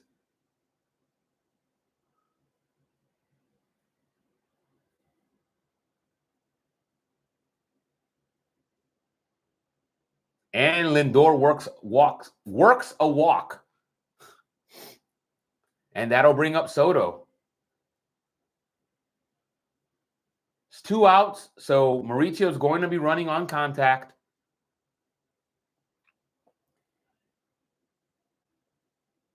So a base hit should score Mauricio. And we got a mound visit.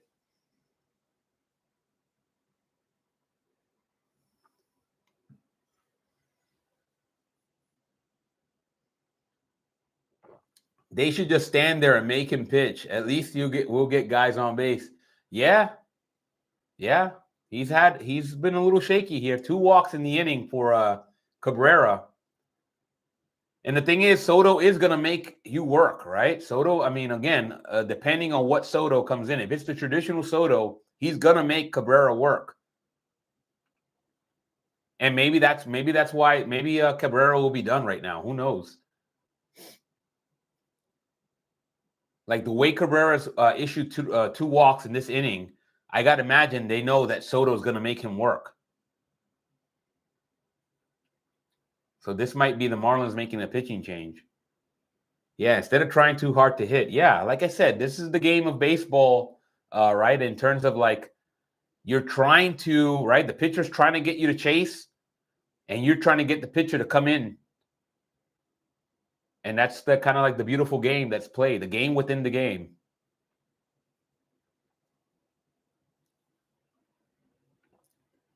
Yeah, the 7 lines in the crowd. I believe it. Oh, looks like Cabrera staying in, and he quickly falls 1-0, 1-0 to Soto. That pitch was down and inside.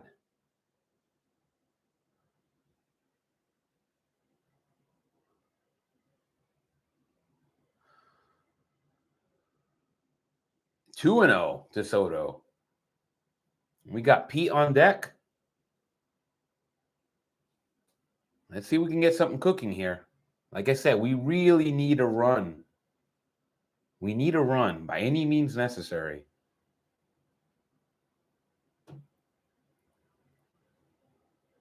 Come on, Soto, cook something up here. 3-0. Yeah, at this point, I think right now, this is like one of those things where I'll start squaring up to bunt, right? If this is me, right? If I'm Mendoza, I'm telling Soto, square up to bunt and then pull the back, right? Because Cabrera is obviously having trouble finding the strike zone right now. Like square up to bunt and then just goad him, like give him something different to look at. Like you really need this guy to go and walk you. So just go do that. Be square up the bunt and then be prepared to pull it back. That way you don't offer up at the pitch. And Soto walks. We got the bases jacked for Pete Alonso. Deep breath.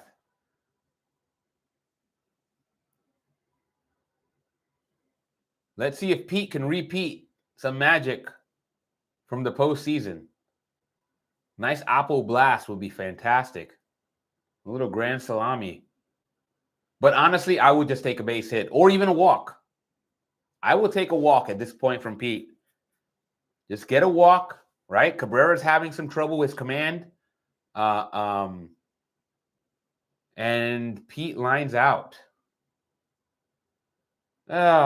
Pete. All right. Well, he lined out sharply. Looks like he hit the ball hard.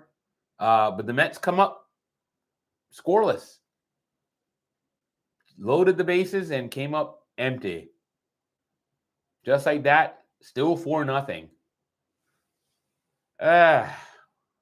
What a heartbreaker.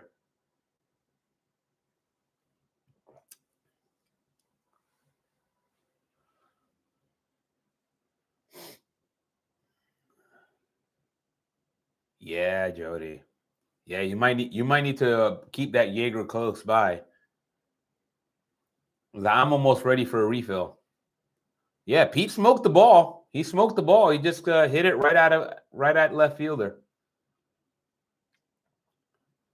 Yeah, yeah. It's hard to say that we're great. We're a good team. The way we play so inconsistently. You know, like I said, you look at that lineup and you're like, how are we not better than we've been showing? You know, on paper we should be so much better, but such is the game. You know, like I said, I am gonna be watching intently to see what kind of moves this front office makes. You know, I feel like Papa Cohen's got to be like that. Like enough is enough. Like I paid for this. This is why I paid so much money to build a team that does this. You know, it's like there's gotta. I mean, if you know anything about Steve Cohen, you know his background as a hedge fund owner. He's not somebody that's gonna take this losing line down. He's not somebody that loses, right? Jody says, I try and be positive, but when they play like this, it's very difficult. I agree.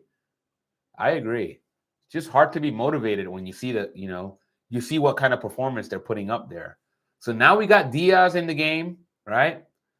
This is kind of like the last of the trustworthy bullpen guys, right? We saw Fat Thor come in and crap the bed. Rogers came in, also crapped the bed.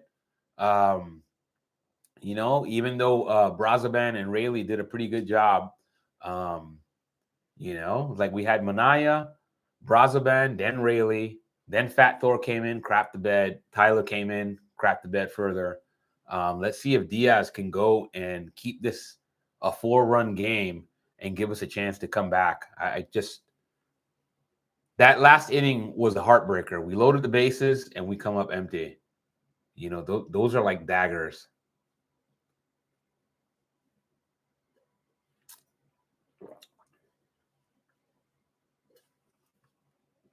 I'm sure the Yankees fans are loving this. They are loving this implosion on the Mets. Like can't blame them. How many innings will Edwin Diaz pitch? Well, here's my opinion. Edward Diaz will pitch for as long as he keeps getting outs. Right? If Edwin Diaz comes in and goes up, three down, he's coming back to pitch. He just is. So at least 2 innings, I think. But he could be less, right? So if he goes and he gives up a run here and gets into serious trouble, he's out of there. But if he comes in and shuts the door, he's coming back. Because there is no tomorrow. Like you're down 4-0 in the bottom of the 5th. There's no tomorrow. There's only today.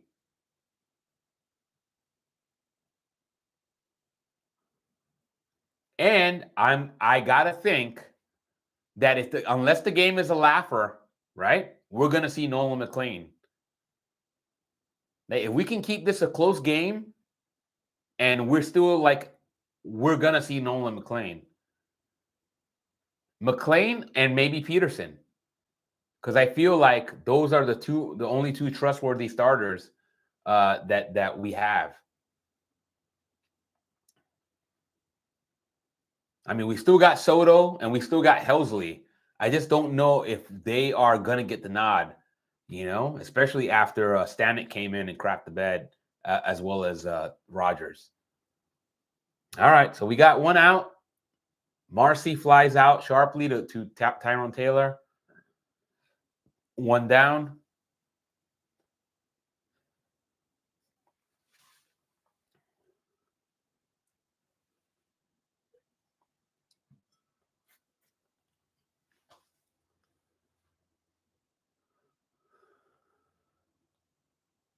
Yeah, I agree. I agree with Jody. We got to get 2 innings out of Diaz here. And like I said, if Mendoza, if he pitches 2 scoreless innings, Mendoza might bring Diaz out for a third. Again, we don't trust a lot of pitchers on our team right now. All right. Otto Lopez flies out to left field. 2 outs. So far, Diaz is dealing here. Pitching to contact, getting fly ball outs.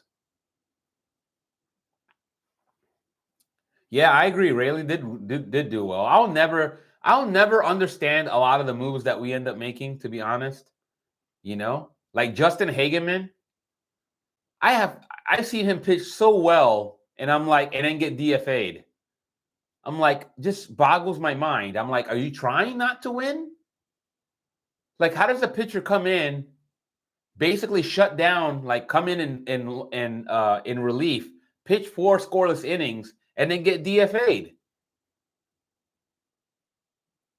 I'm like, that just shows me that you guys are like doing some kind of like voodoo, like some kind of analytics crap. Anyway, Connor Norby strikes out swinging, 3 outs. Good inning from Diaz. I know we're gonna see him back out in the 6th. But in the meantime, we gotta score runs like now. We gotta score runs. Now it's getting to the point of like runs. We need 2 runs at least. Right? You want to see 2 runs in this inning here. Otherwise, like we're running out of time. Well, we're gonna send up Nimmo, Vientos, and McNeil. I'm gonna go get a refill, and I'll be right back. Yeah, I agree. Mendez baffles me as well, Jody. What are you gonna do? The guy is just he's baffling sometimes. Anyway, I'll be right back.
All right, I am back. Let's see if I can reach out to CP and see if he's doing a post game or not. I know Rob is.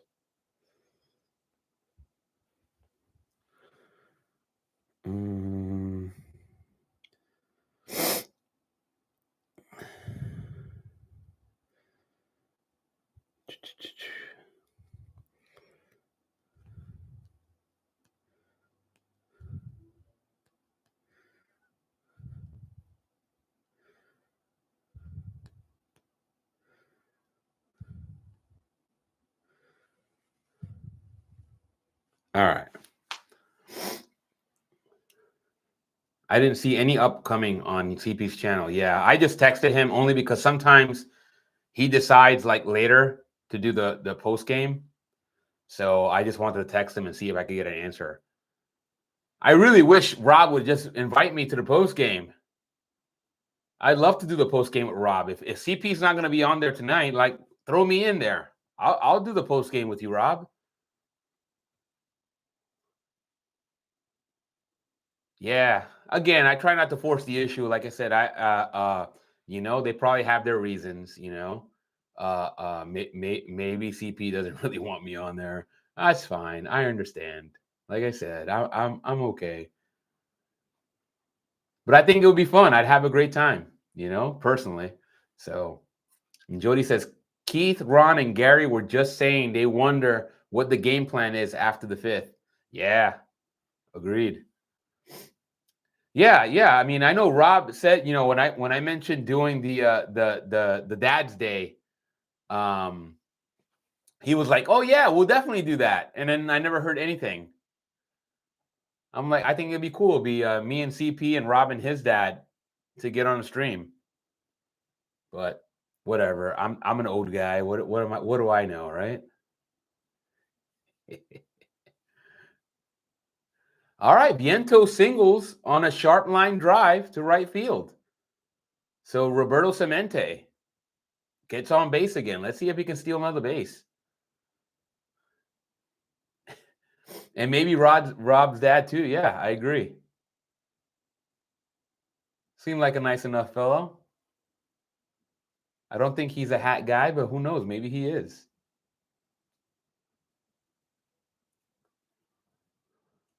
That was a pretty good hit by Vientos. Went Oppo. I like it. Vientos showing a little fight here in this last game of the season here. I like it. Stole a base. Nothing wrong with that. That was a solid hit.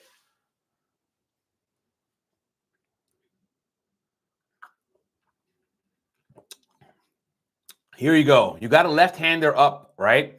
You got a left-hander up. If you're a right-handed hitter, especially, you got to do what Vientos did. You got to take the ball the other way. So who do we got? We got Alvey, Mauricio, who's a switch hitter, and Taylor. They got to take the ball the other way. Those three have to go the other way, including Lindor and including Alonso. All of our right-handed hitters against a lefty, again, it's one of those things when the ball comes in from a lefty, and CP knows this because I would always teach CP about when you got a righty up there, I mean, you got a lefty up there, you got to go and take that ball the other way. Otherwise, you're going to roll over and you're going to have an easy ground ball to the left side. It's just facts. I don't know exactly why lefties throw the way they do, but they throw differently. That's the reason why lefties are coveted. The left-handed pitcher is coveted because the ball comes in. They deliver a ball differently, right? They don't come over the top the same way, right? Like that whole, like when you see that, what they call pronation, they don't do that. Lefties always have like a weird delivery, and you have to, as a right-handed hitter, you have to go the other way. You have to. I mean, you don't have to. You can pull a pitch from a left-handed hitter. It's just that more often than not, you're going to end up rolling over and hit a weak ground ball. It's just the way it is. Anyway, we have a pitching change. We got Ronnie Henriquez replacing Cade Gibson. So that's it. Enough of the. I mean, I'm assuming that's the end of the lefties here. We got a bunch of righties coming up. So I guess they're going to go with the right-handed pitcher. Smart move on the Marlins. Because I feel like we were gonna chew up Gibson. Vientos hit that ball very authoritatively against Gibson. Yeah, McNeil is good at taking the other way. Yeah, with McNeil, he's a lefty, right? So it's kind of like it's a little bit of a different angle, right? When you got lefty versus lefty, it's basically becomes very similar to righty versus righty. But yeah, I just know that if you're a right-handed batter and you're facing a left-handed, right? So anybody that has kids that are playing little league or playing at the high school level, if they bat right-handed and you got a left-handed pitcher, you would do well to advise your son or your grandson or your nephew, whoever it is. If you really want to give them a good advice, you would tell them, hey, when you got a lefty up there, you go the other way. It also happens to be when you got a guy that throws a lot of junk, right? Like a very slow pitcher, right? Even at the high school level, you'll see that thing where you get a guy that throws maybe 90 miles per hour or high 80s, right? At the high school level, that's a little bit more common. And then you get a guy that throws like 65 miles per hour or maybe tops out at 70, and it throws a lot of junk, right? A junk baller.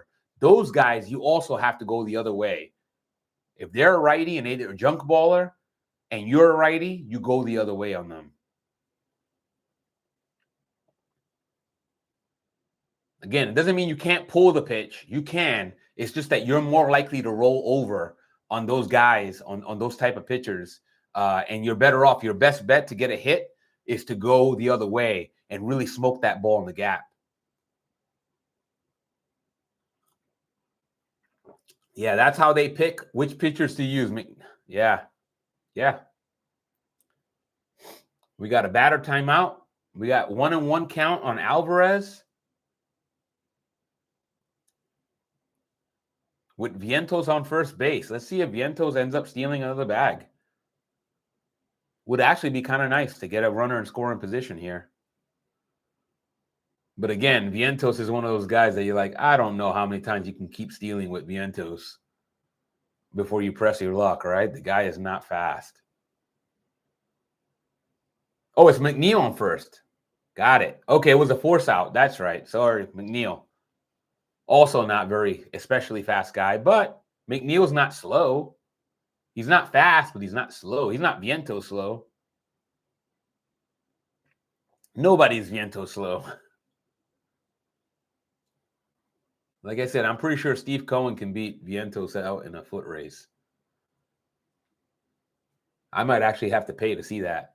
Yeah, sorry about that. It's the wine, Jody. It's the wine talking. The wanking owl. That's okay. I love it. I love it.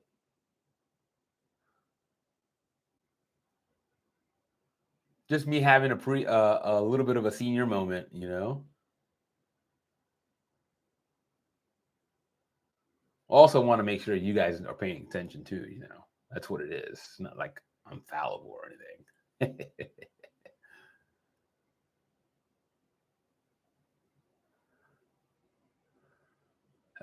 I'll be swinging out of his socks here.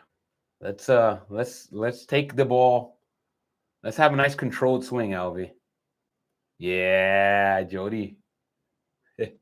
And there you go. Alvarez called out on strikes. And the Mets go down again without scoring a run. And now is when when Mendy is gonna have to hit the panic button. I mean, I don't know what he can do at this point. Like, what can he do? He's got the players that he's got. And they just can't pull a run across the plate. The Marlins are playing really well today. This has been a textbook game from the Marlins. They've just pushed every right button here.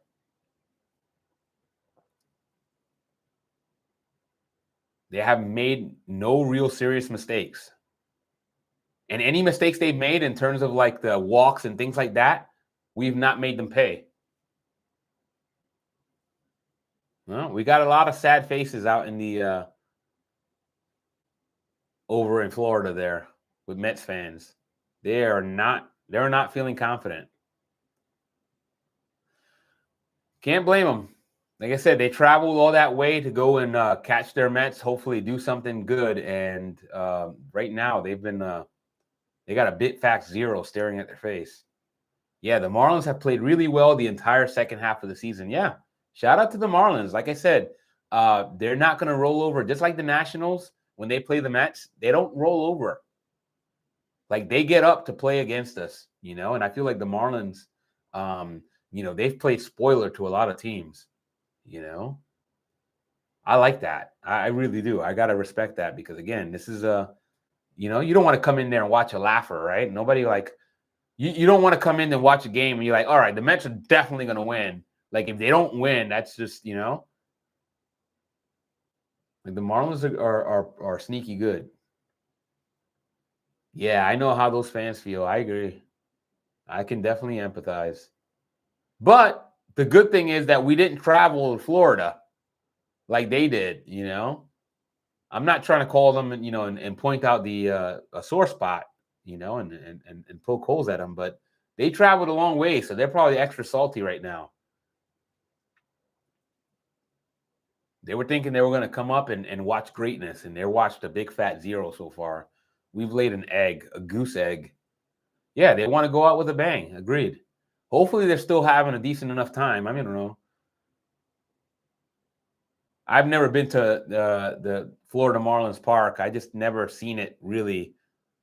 I mean, honestly, I think this is about as packed as I've ever seen it, to be honest. And it's probably mostly because of Mets fans. Also, probably due to being the last game of the year. Again, it's funny to think, right, that we on paper and in actuality are so much better than both the Marlins and the Nationals. Yet we basically are just going. We're in the same boat, right? We might as well be in the same boat as the Marlins and the Nationals because it looks like we're not making the playoffs. And that's pretty terrible. Like I said, this cannot stand. Like Steve Cohen cannot let us not make the playoffs and not make a statement. And that statement is going to be with firing David Stearns. You're going to see it. I have a sneaky suspicion we're going to see it. I don't know how soon it's going to happen, but right now Cohen's got the ideas coming up. He's trying to get, maybe get some advice. About whether or not he should keep Stearns. And I got a feeling that he's going to be compelled to be like, you know what? The Stearns era is done. It was a failure. We got Juan Soto. We did that. That's great. You made some really egregious errors in the decisions that you've made in terms of personnel. You know what I mean? They really have. When I say they, I mean David Stearns. He really failed this club. So we'll see. Like I said, I am waiting. And in which case, I'm gonna go on Robin CP's pod, and I'm gonna be like, hey, give me my flowers, right? Because I totally called it. You guys, if you see me commenting on their streams, they totally kept going on that, like, no way. And again, and the reason why they did it is because they did not see a scenario where we were not going to make the playoffs. Yet, here we are, down 4-0 right now in the bottom of the 6th, and literally a few innings away from not making the playoffs. And then we'll see. We will see. Like I said, I don't give a rip. Like I said, if we keep David, yeah. I mean, think about it. I mean, Jody, what do you think? I mean, if you're Steve Cohen and you paid up the nose, right? You paid what you paid for Juan Soto. You paid what you paid for Frankie Montas, and paid what you paid for Clay Holmes. Paid what you paid for Jose Siri, who was hurt most of the year. Paid what you paid for Jesse Winker, who was hurt for most of the season. Paid what you paid for Sean Manaea, who is still dealing with loose booty, in his elbow. Like, come on now. You think that he's not going to be like, why should I even keep you? Like, what have you done?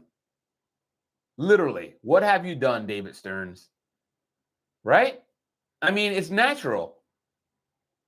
Like, David Stearns is the deputy, and, well, he's got to be accountable.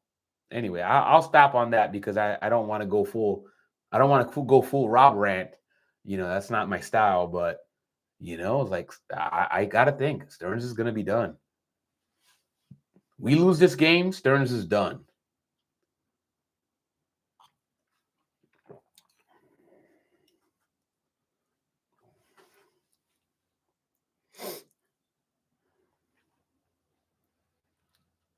All right. Looks like Diaz got another 1-2-3 inning. Let's see here. Yep. For the only one time this year, yeah.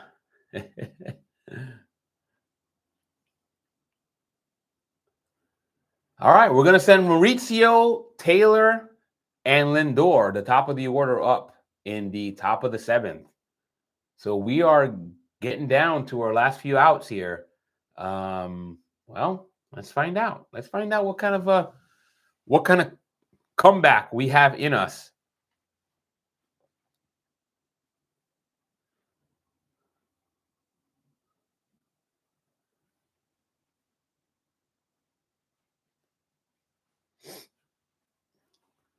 He should keep Diaz in there for 3. Yeah, why not, right?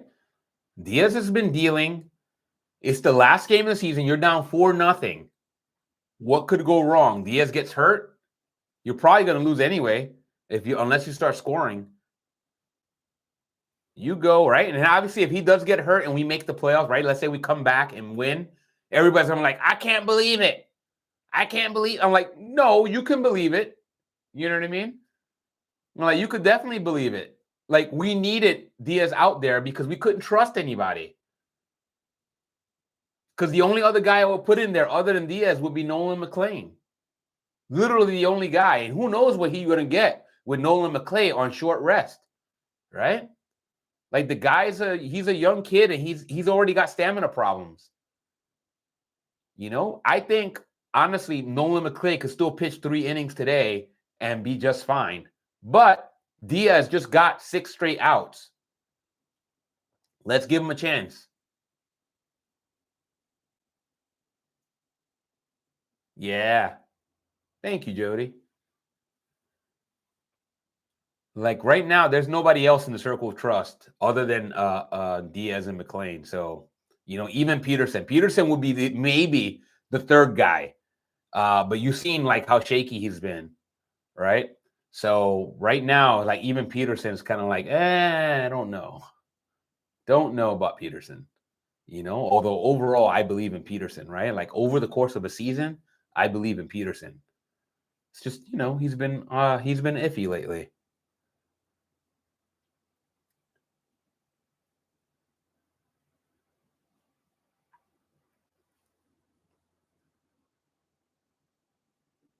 All right, 1-0 to Mauricio. We need base runners bad. Yeah, this Jaeger is affecting my typing abilities. No worries, Jody. Like I said, as long as I'm able to, like, figure out what you're typing, you're all good. You don't need to be worried about your spelling. This is we're very easygoing here on Netflix. Nobody's gonna be judging your typos unless it's funny. If you make a funny typo, I'll mention it because I'm like, I just get a giggle out of that. But it's just razzing. Jody's like, I'm not driving anywhere today. Yeah, me too. I'm done. Actually, I don't know if I can drive. I think I have a flat tire. I have like a slow leak on my tire. So what I'm gonna do tomorrow is I'm gonna get up, go for a walk, and then once the traffic eases up, I'm gonna go to my local tire shop and get my slow leak tire addressed. It'll probably be like $20 to $30 to get it fixed, but you know, just stuff happens.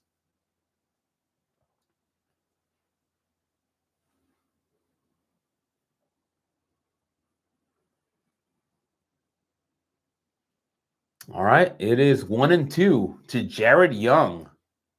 So apparently Jared Young came in to pinch hit for Tyrone Taylor. So we had Mauricio fly out, and now we got Jared Young who strikes out swinging, and there you go, 2 outs. Jody's like, that's funny. Well, what's less funny is that this Mets team cannot score a run, unfortunately. Jeez, come on, Mets. Like, I just don't know. Like, out of all the people you pinch hit for, it's Taylor? I'm like, I don't know if you pinch hit for Taylor. Again, I could always play the Monday night quarterback, but I'm like, really? Why would you pinch hit for Taylor? He's got speed. Like, Taylor gets on base, you got a guy that can steal a bag. Again, I don't know why.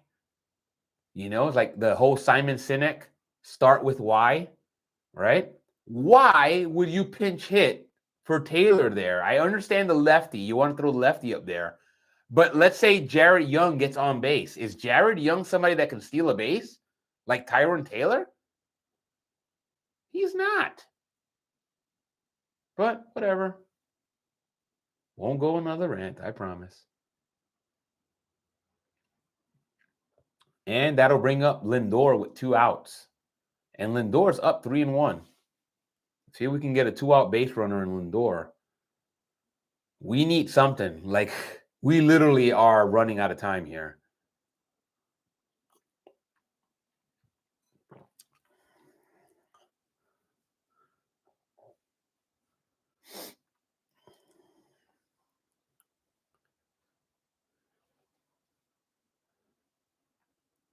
We need a cultural shift in this team. Honestly, if Jose Iglesias is available, sign that man. Sign him, sign him, sign him. Get Jose. Hey, Francisco Lindor doubles on a ground ball to center field. All right, we got something cooking with 2 outs here. A little base hit here by Soto would get us a run, presumably.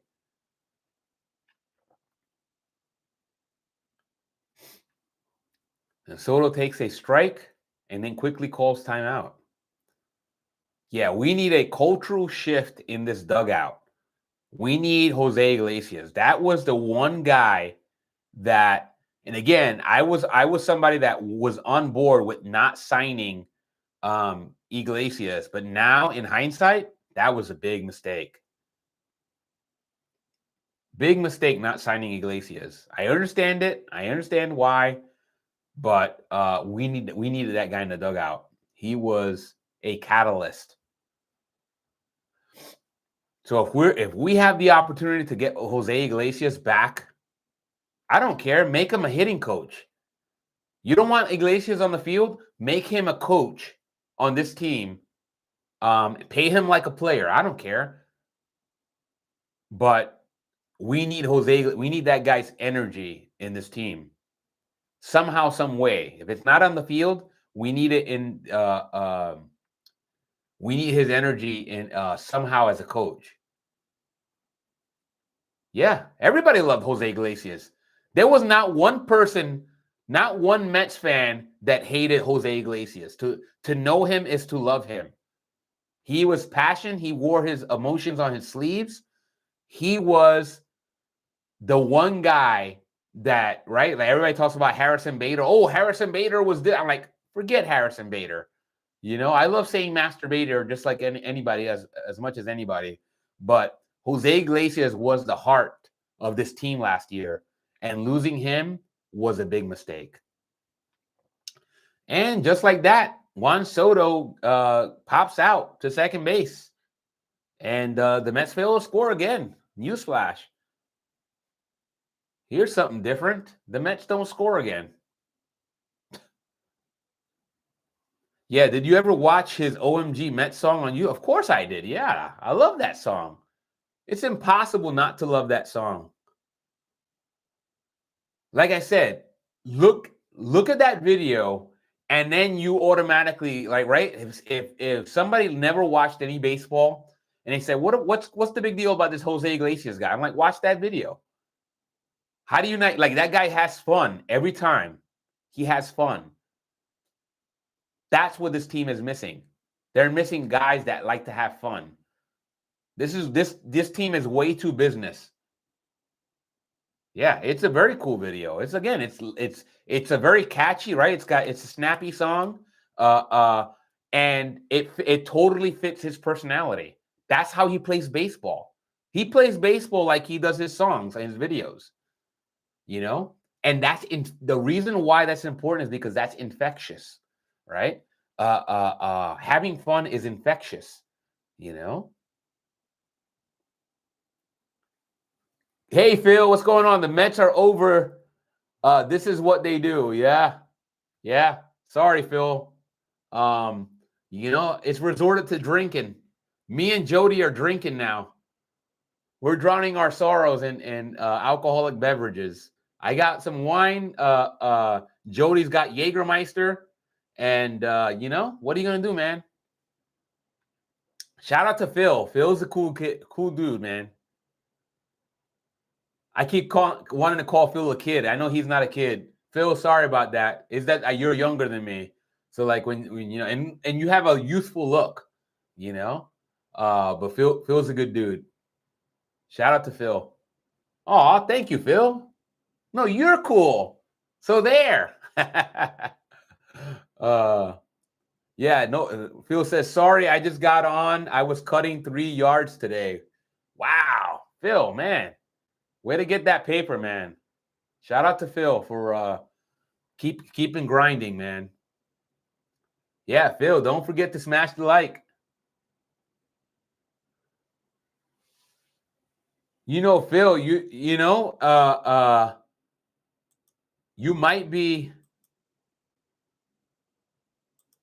this is long overdue, but Phil is now a moderator for the channel. So Phil, now you're a mod here. Jody, the way I know Phil is that we were a member of the same Facebook group, a Mets Facebook group. And then we had a character that was going back and forth with Phil, and Phil got tired and just left the group. But we kept in touch with text messages. So Phil, now if somebody comes on here and you don't like them, you can go and you can get rid of them. Like I said, like I told Jody, Jody's also another moderator. You know, if somebody comes in and they just disagree with me, that's fine. I don't care about that. But you know, right? You get rid of people that are racist, people that are just you know, doing some really shady stuff. Anybody else like disagreeing with me is not something that gets you banned. You know, doing stuff that just makes you a lousy person gets you banned. So Phil, yeah, what that mean is, like I said, that gives you the power to throw somebody out, right?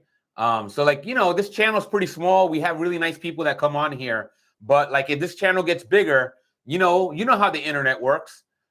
We get, you know, when you get really big, you start getting some really big trolls, right? People are like start saying racist stuff. I mean, we're pretty loose over here, right? Like I say some pretty like crass things and you know, nothing like you know demeaning to somebody, but you know, we're adults, right? We drop the F-bomb every once in a while and things like that, but we never go into like dissing somebody because like their political beliefs or because of what ethnicity they are, things like that, what gender they are, right? As long as you're a good person, you can disagree with me, you know, and you're respectful, you're not like being crazy. And now you guys have the ability to go and control that because, you know, I trust you guys. So,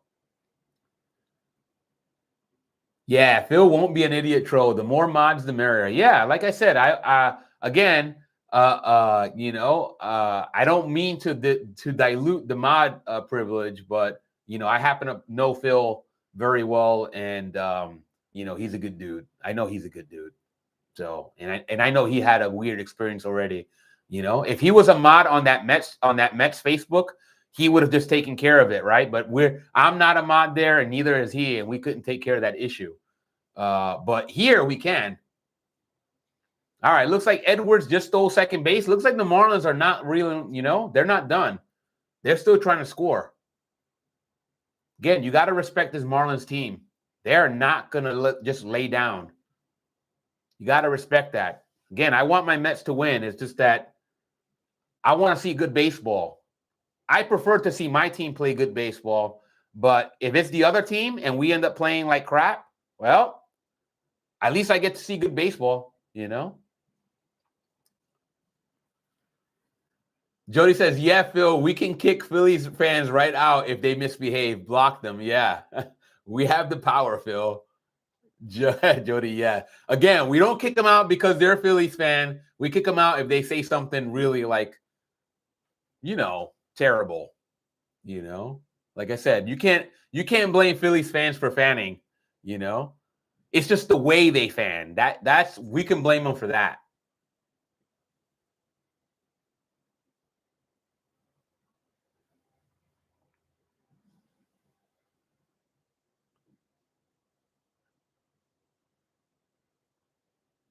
So yes, only if they misbehave. Exactly, Jody. You got the right idea. I knew I could trust you. All right, it's 2 outs. We still got Edwards on second base. We got Helsley on the mound. If he's able to get out of here, get out without letting a run across, that would be huge. Again, I know everybody's bagging on Helsley this year. He's actually pitched pretty well lately. He's still not in the circle of trust. Don't get me wrong. He's not circle of trustworthy yet. Right? He may not be this season, right? But I still believe in Helsley, to be honest. I don't know why. I feel like that kid, we haven't seen the best of that kid, you know? So I'm like, I have somebody that defended. I'm like a Helsley apologist, to be honest, because I've seen him pitch. I've seen him with the Cardinals. I know what that guy can do. You know, everybody was excited when we got Helsley. You know, he just has underperformed. But lately, he's been a lot more reliable. He's shown a little bit of that old Helsley. So I feel like if Helsley is able to carry into right, if we keep him next season, I'll be happy about that, to be honest. Again, he's got the velocity. Everybody knows that. It's just that he's got something between the ears that it sounds like he's been figuring it out. We'll see. We'll see if he can get this third out here, and that'll be another good inning under his belt.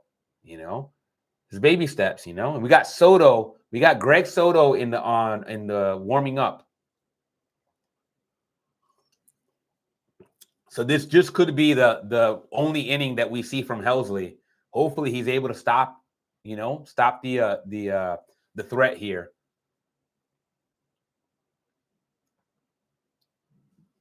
Yeah, Jody says yes, he has. Just had a slow start. God, only 2 more innings to score at least 4 runs. Yeah, it can be done, but it's going to be an uphill battle, right?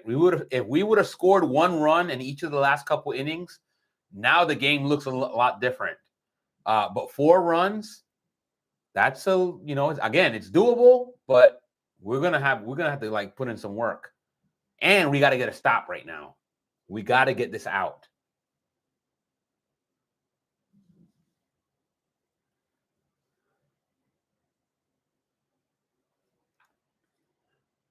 All right, so 3-2 count on Marcy. We'll see. I mean, I don't know how I'll feel if we end up walking him. Not a big fan of walks under any circumstance, but maybe. Oh, we got a wild pitch. Wild pitch by Helsley. Xavier Edwards goes to third base. Now we really want this out. Let's get this out here. Well, batter calls timeout. It's a full count to Marcy. We got Edwards on third base, courtesy of a wild pitch by Helsley.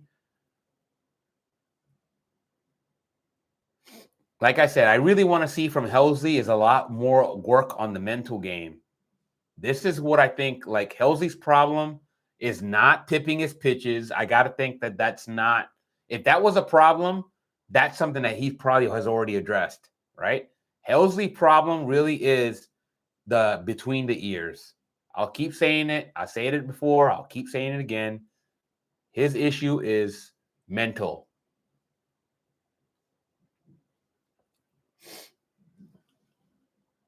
He's got a live arm, that's for sure. And he just has to control his emotions. So Marcy walks. We got Lopez up. Let's see what happens. So far, we haven't seen Mendoza come out to pull him. So we're not going to see Greg Soto yet, at least not to my knowledge. And Marcy quickly steals second base. Again, the Marlins they're not going away. Jody says, unfortunately, we've never come from behind and won all season. Maybe we can do it at least once. Yeah, this is the game to do it. Yeah, the Brew Crew so far, I think it's still on top, right? I think the Brew Crew is still winning. We need to win this game. There is no more games. Yeah, they got nothing to lose.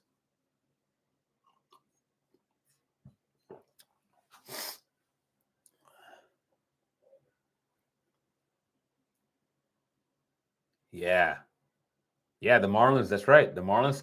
Again, we're in the same boat as the Marlins, right? We lose this game, we might as well be the Marlins or the Nationals or the Pirates, right? We might as well. Like all the season and all the accolades, the 30-30s and all that stuff, nothing means. I mean, they're not that they're meaningless, but they kind of are.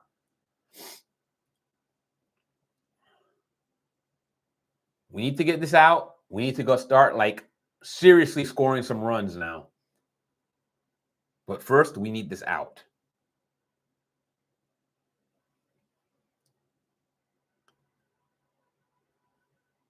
Come on, Helsley. Let's get this out.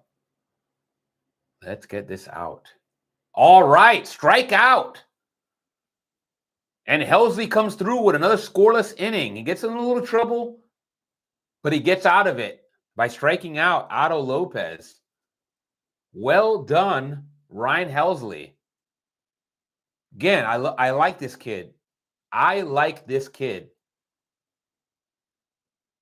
Say what you will about Ryan Helsley.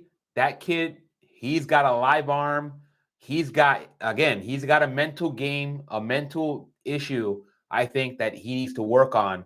And once he deals with that and once he gets himself that, again, the Mets are a very progressive team when it comes to like dealing with player issues. I feel like they get somebody to work with Helsley on the mental aspect, right? If you guys watch an interesting take on the mental side of the game, there's a you guys all remember Evan Longoria, right? Evan Longoria was a guy that played for the Tampa Bay Rays, and he had a tremendous mental game, and that was basically a byproduct of the gentleman that he worked with. Ken Ravizza, right? If you guys look up Ken Ravizza and Evan Longoria, or just look up Evan Longoria mental game, right? Something like that, and you will see how Ken Ravizza is a gentleman that passed away. He was a sports psychologist, and we need Ken. Yeah, well, Ken's passed away, but his teachings are still alive, right? I use them with CP, right? Meaning I didn't pay, right? I watched YouTube videos of Ken Ravizza's work, and then I would show them to CP for before and like when he's not playing a game, right? We would go and we do homework. Yeah, rest in peace to Ken Ravizza, definitely. He has worked with Evan Longoria. He worked with who else has he worked with? He's worked with several players, but Evan Longoria is one of the more well-known players that he's worked with. He had an association with San Diego State University, right? So I think he also worked with Steven Strasburg, right? Remember Steven Strasburg from the Nationals? Ken Ravizza, he has YouTube videos up. If you look at them, very, very, very good stuff. Even if you don't play baseball, it's good stuff. It's stuff that you can use in day-to-day life. Yeah, you used his technique. Yeah. Because again, when I see something, right? So again, I'm a psychologist by training, right? But my specialty is in work psychology, right? But anything that has to do with motivation, controlling your emotions, your emotions, like emotional regulation, I really cue into that kind of stuff because I think it has value even if you don't play sports, right? In negotiation, right? Making sure that you are staying calm and cool and collected, right? Dealing with relationships, right? Everybody knows when you're in a relationship with somebody and you have to have conversations, right? Courageous conversations. You need to be calm, cool, and collected, right? Because emotions get the best of you, right? It's an emotional topic, right? You're probably fighting about something. There's something wrong and you want to get out your emotions, but you also want to do things very calm and cool if you can, because it makes the conversation go easier, right? If you are a manager and you have a problem with your direct report, right? Or you got a problem with your supervisor, right? Sometimes your problem is not below you, it's above you. You want to be calm, cool, and collected when you have those conversations because emotions really take away a lot of the oomph of the conversation, right? So you want to have, like I said, they always talk about having a very behavioral conversation with the people that you report, right? You report to, and the people that report to you, because that's just the way it. Trust me, anybody that's worked their whole life knows that when they felt emotions in the workplace, unless it's like really happy emotions, but you know the emotions I'm talking about, right? Like anxiety, fear, right? Some people are fearful of losing their job. Some people are angry, right? Anger in the workplace, and you see what can happen. Like people start getting violent in the workplace. Hey, Pete Alonso just singled on a ground ball. Way to go, Pete. Yeah, less stress and pressure that way. Agreed. So anyway, I'll stop. I'll get off that soapbox. This is not a psychology channel. This is not a workplace psychology channel, but I love that stuff. I love it. All right, Nimmo lined out. So just like that, we have a 1 out. So we don't move Pete over. Again, not a productive out by Nimmo. We will see if Vientos, who's up in the order, Vientos has had a pretty good day so far. Vientos stole his first base this year, his first base since 2023, I believe. So we'll see if he can stay hot. We need something, man. We are running out of time here. Got 5 outs left.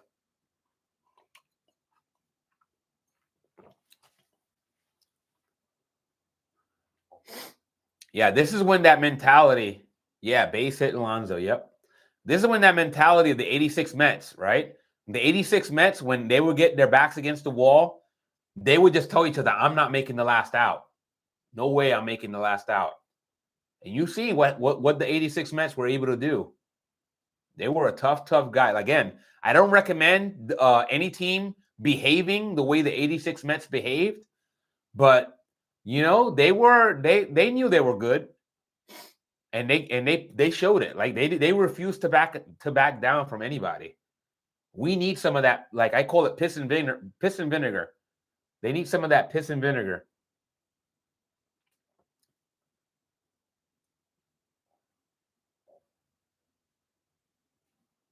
So Vientos is up 3-1. So it's a favorable hitters count. Let's see if he can get a base hit or ball 4. Swing and strike. Now full count. Yeah, they were bad boys. Yeah. Again, those bad boys performed, man. They were a tremendous team. Shout out to the 86 Mets. Mark Vientos walks.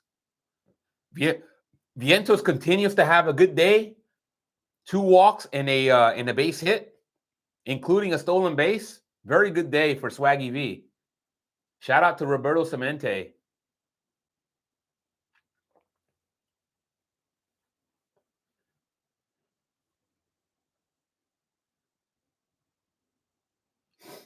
We got something cooking with 1 out so far here. And we got McNuggets up. Let's see if McNuggets can dunk one out here.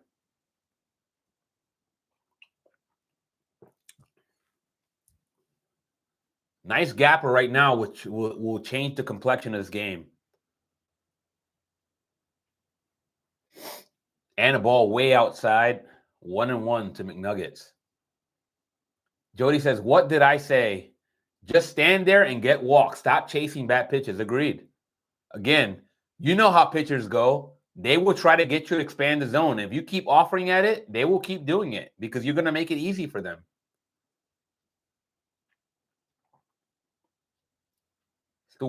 That's the way it goes at the professional level.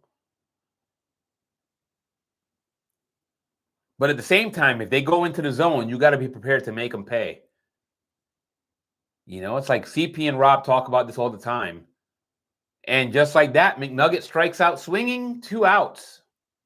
Not a good day for McNuggets. He goes 0 for 4 with 2 strikeouts. And that might have been the last at bat for McNuggets for the season. Whether they know it or not, these could be the last at bats for some of these guys for the season. I'm sure McNuggets did not like going out like that.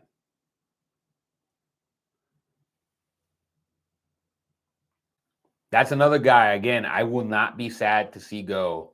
If we end up getting rid of McNuggets, I mean, I don't know what his contract situation is, but if he's at the end of a contract, I mean, I'm okay letting him go.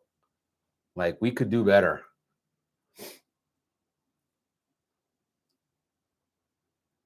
I don't mind if he's on here either. Don't get me wrong. I'm not a McNuggets hater. It's just that I believe in the core of this team. And for me, McNuggets is not like, I don't consider him one of those guys that I'm like, I got to have him back, you know?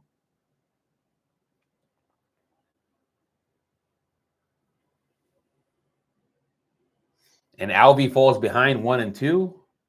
Alvy so far has struggled at the plate. He fouls the ball off. We'll do it again at 1 and 2. Alvy, we got to have. Yeah. He's one of the car for me. Like, I don't want to see a Mets team without Alvy on it. Especially if he can stop getting hit on his hand.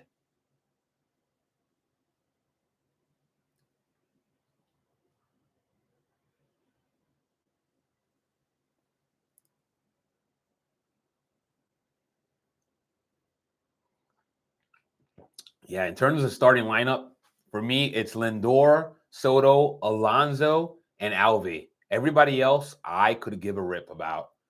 I mean, even Beatty. Like, Beatty's good. Don't get me wrong. Him at McNuggets, I like him. But it's not like I say we need him, you know?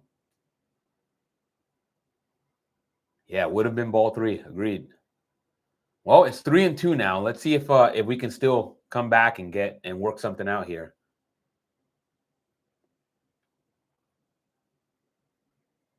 Nope. Alvarez strikes out swinging. Just like that, another donut. We could not buy a run today. We could not buy a run.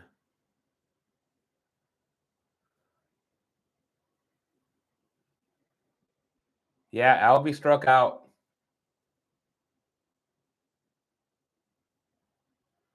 Oh, bother, as Winnie the Pooh would say.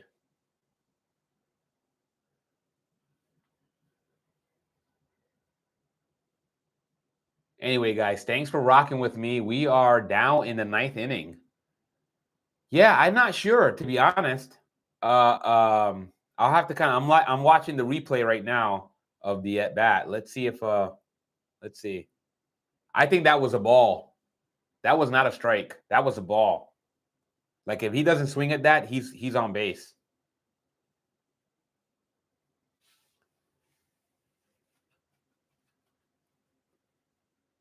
He broke his bat in half over his knee. Yeah, he's frustrated. He has not had a good day at the plate. So Alvy, I believe, was 0 and 3, 0 for 3 with some strikeouts there. Let's see here. Let's see. Alvarez, 0 for 4 with 3 strikeouts. Not a good day for Alvy at the plate.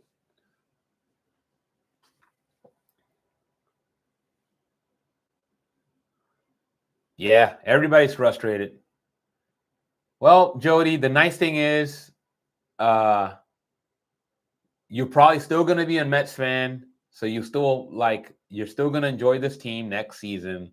The other nice thing is we got a great owner that demands results, and I feel like he's going to do what he needs to do to right the ship.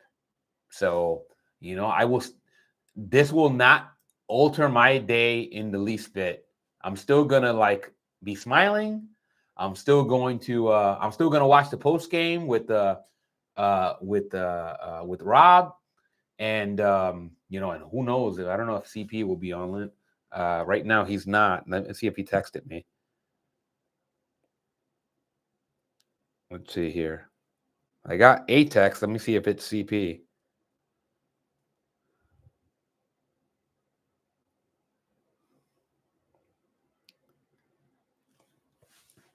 Nah, I can't. Okay. So CP says he can't. And yeah. Oh well. So there'll be only Rob, no CP today for post game. But if Rob would just send me a link, Rob, send me a link and get me on the stream.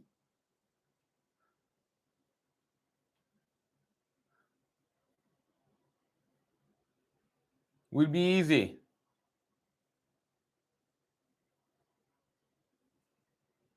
Yeah, he is. He is. I mean, it's a frustrating situation. Like I said, I mean, you all seen all of us how excited we were, right? I mean, let's just take Robin CP, right? The beginning of the season, right? Let's start with the signing of Juan Soto.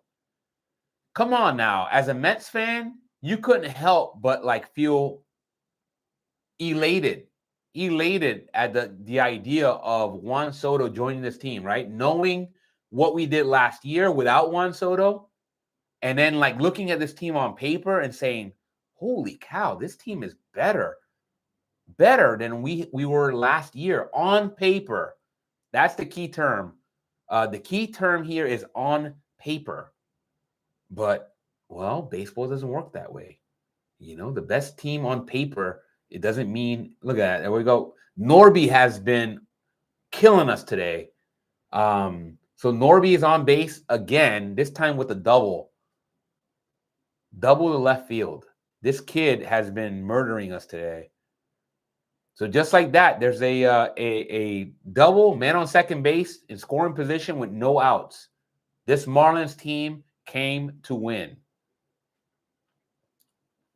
Jody says, "I'll tell Rob to send you a link when the live starts." All right, that sounds good. Yeah, he can send it to my email if he wants. I don't know how else he can send it to me privately. Um, I will say I will include my email address here.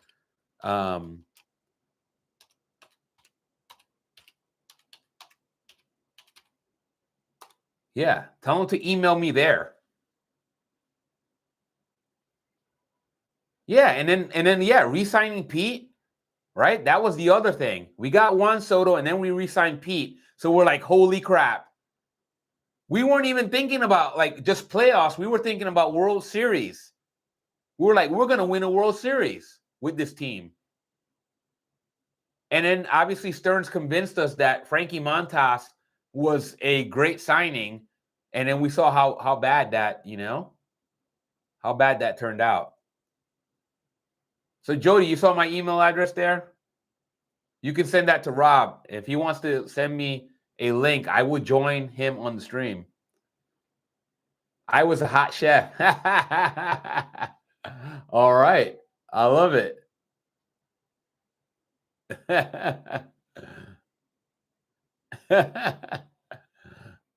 Yeah. Hey, that's okay, Jody. We celebrate.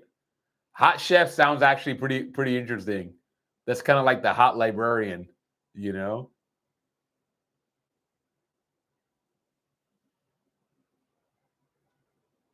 All right. Eric Wagaman flies out to center field. We got Mullins now in center field. I don't know how that is an upgrade. Like I have personally liked TT in center field, but okay.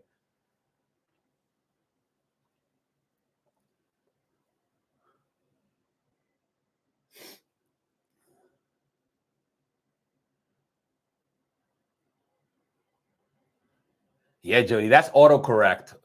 Autocorrect doesn't count. Autocorrect always ruins people's days.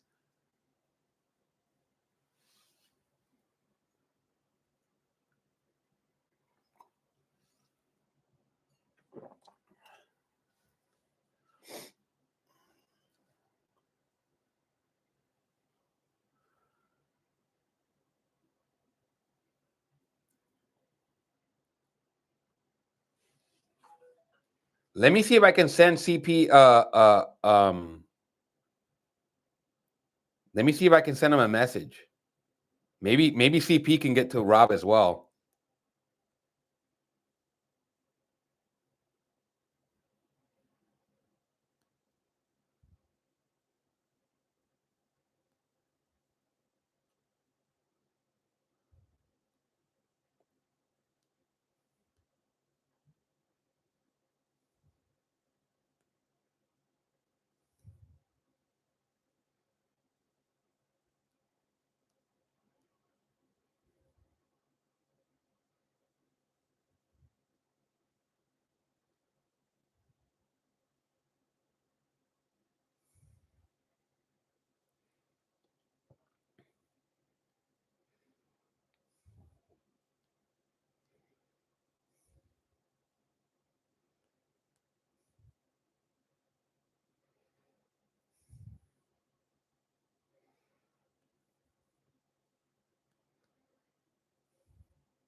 Milwaukee won. There you go. Milwaukee did their job.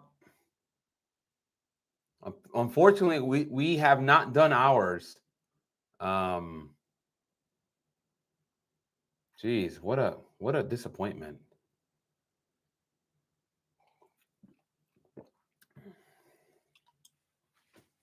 Looks like Soto. I got to think at some point here, if Soto gives up a run, bring Nolan McLean in. Bring Nolan McLean because on short rest, I don't care. Bring him in. It's literally one inning. Yeah, we need to rally in the ninth now. Agreed.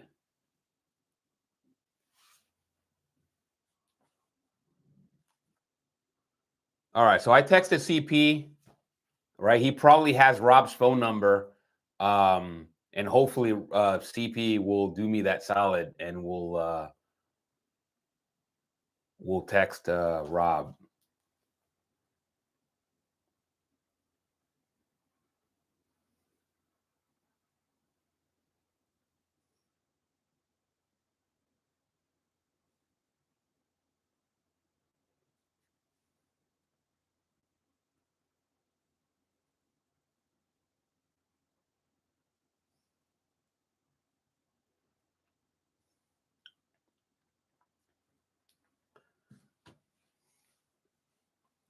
We need to score 4 before McLean comes in. I agree.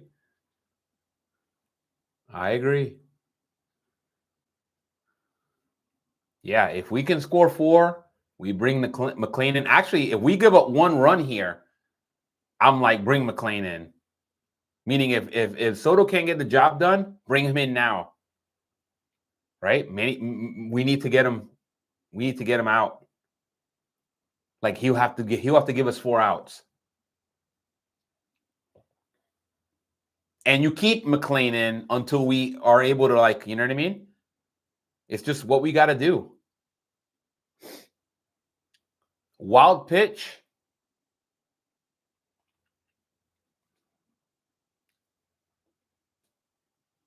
We got a wild pitch. Now 2nd and 3rd.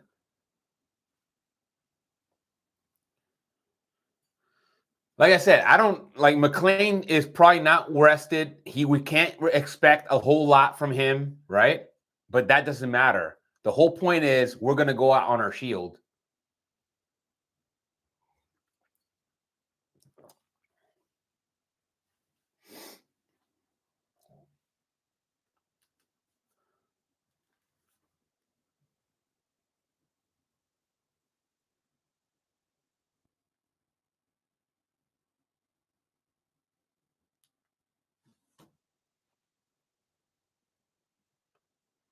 Batter was hit.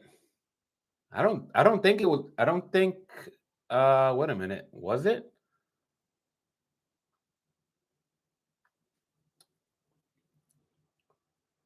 So far, they haven't said anything about the batter being hit. We will see, though. Looked like he might have avoided it. I don't see.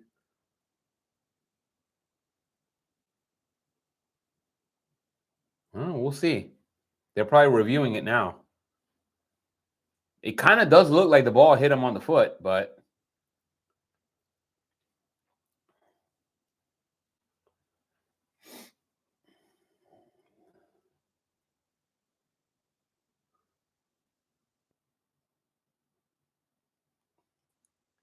man, look how young Sonoha is. He's got a baby face.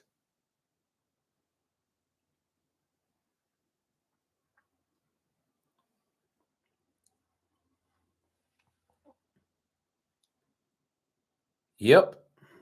They awarded him the base. Base is loaded. No, we got to tag any base. Get the ball, tag any base.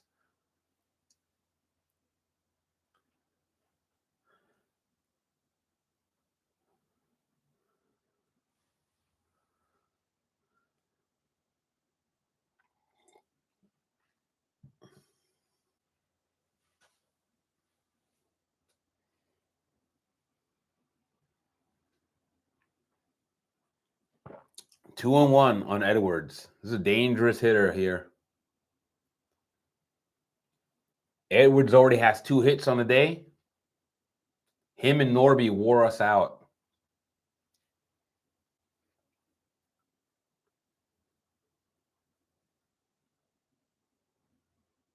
Again, the Marlins have collected 9 hits on the game so far. Mets have only collected 5. And on top of that, scored no runs for it. Just has not been a good game. I mean, other than the 4th inning, our pitching is kind of held up. It was literally the only inning we gave up a run in. We just gave up 4. Okay. 100-mile-per-hour sinker from Soto. It looks like we got out the inning.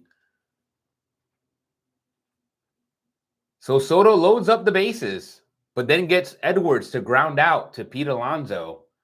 And the Mets come up to bat, maybe for the last time this season. I'm gonna go use the restroom, and then we will see if the Mets have any comeback left in them. I'll be right back, guys.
All right, just like that, I am back.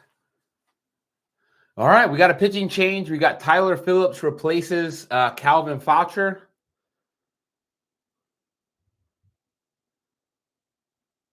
We're going to find out. The Mets got any fight left in them. We got Maurizio up. Maurizio, then Mullins, and then Lindor at the top of the lineup. Be nice to get a couple base runners here and bring this back up to the top of the lineup.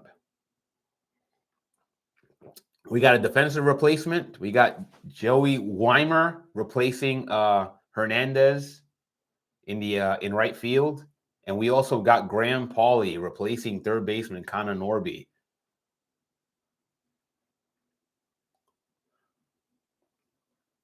And Maurizio is up 1-0. Yeah, we got to make this team work. The Mets have done a poor job of making the pitchers work.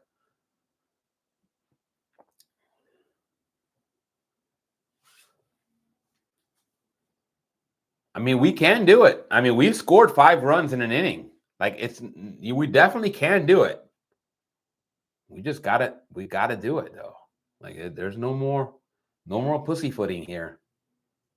Mauricio's ahead 3-1.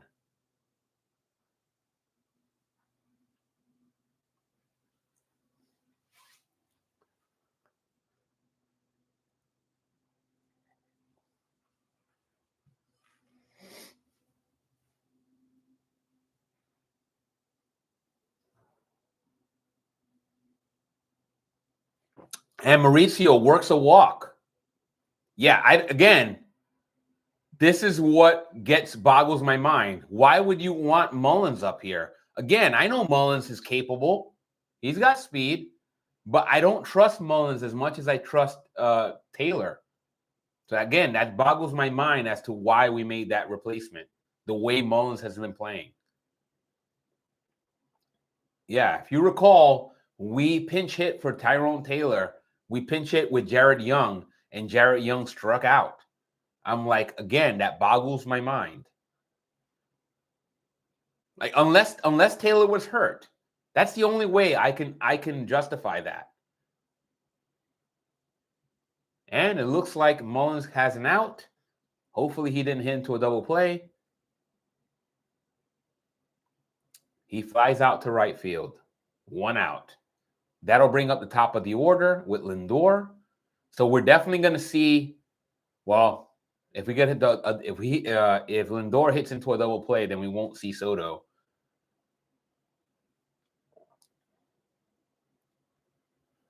Yeah, that Mullins at bat right there, it says it all. I would have much rather have seen Tyrone Taylor there. Just again, boggles my mind.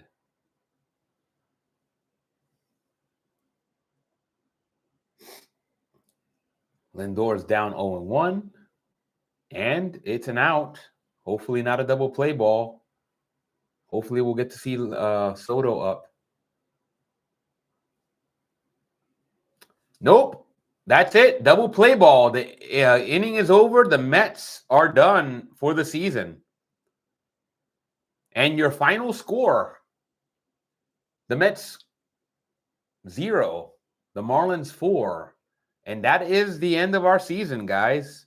Wow, what a disappointment. What a disappointment. What can I say about this Mets team that we haven't already said during this live stream? It's just, well, what are you going to do? Guys, it's been really fun. Thank you for supporting the channel. Jody, thank you. Phil, thank you. Everybody that joined the stream, we had up to 10 people on at once. That's really awesome. I'll try to keep this thing going. Go over to Rob's post game. I'll be there as well. Hopefully Rob invites me. But if not, I still had fun. Jody, thank you. I'm going to try to keep this going. Hopefully I'll be able to, do some more live streams. I'll try to collaborate with Hector, with Nelson, with anybody that wants to collaborate, and we'll do this. We'll keep this going, right? And otherwise, you can go catch me on my Good Luke's channel, where I talk about hats every Tuesday, every Friday, and then regularly throughout. Anyway, I'll see you guys. Don't worry about it. Make sure that you guys aren't too upset. The sun will come out tomorrow. I promise. I promise. Have a great day. I'll see you later, guys. Ciao. Bye. See you on Rob's stream.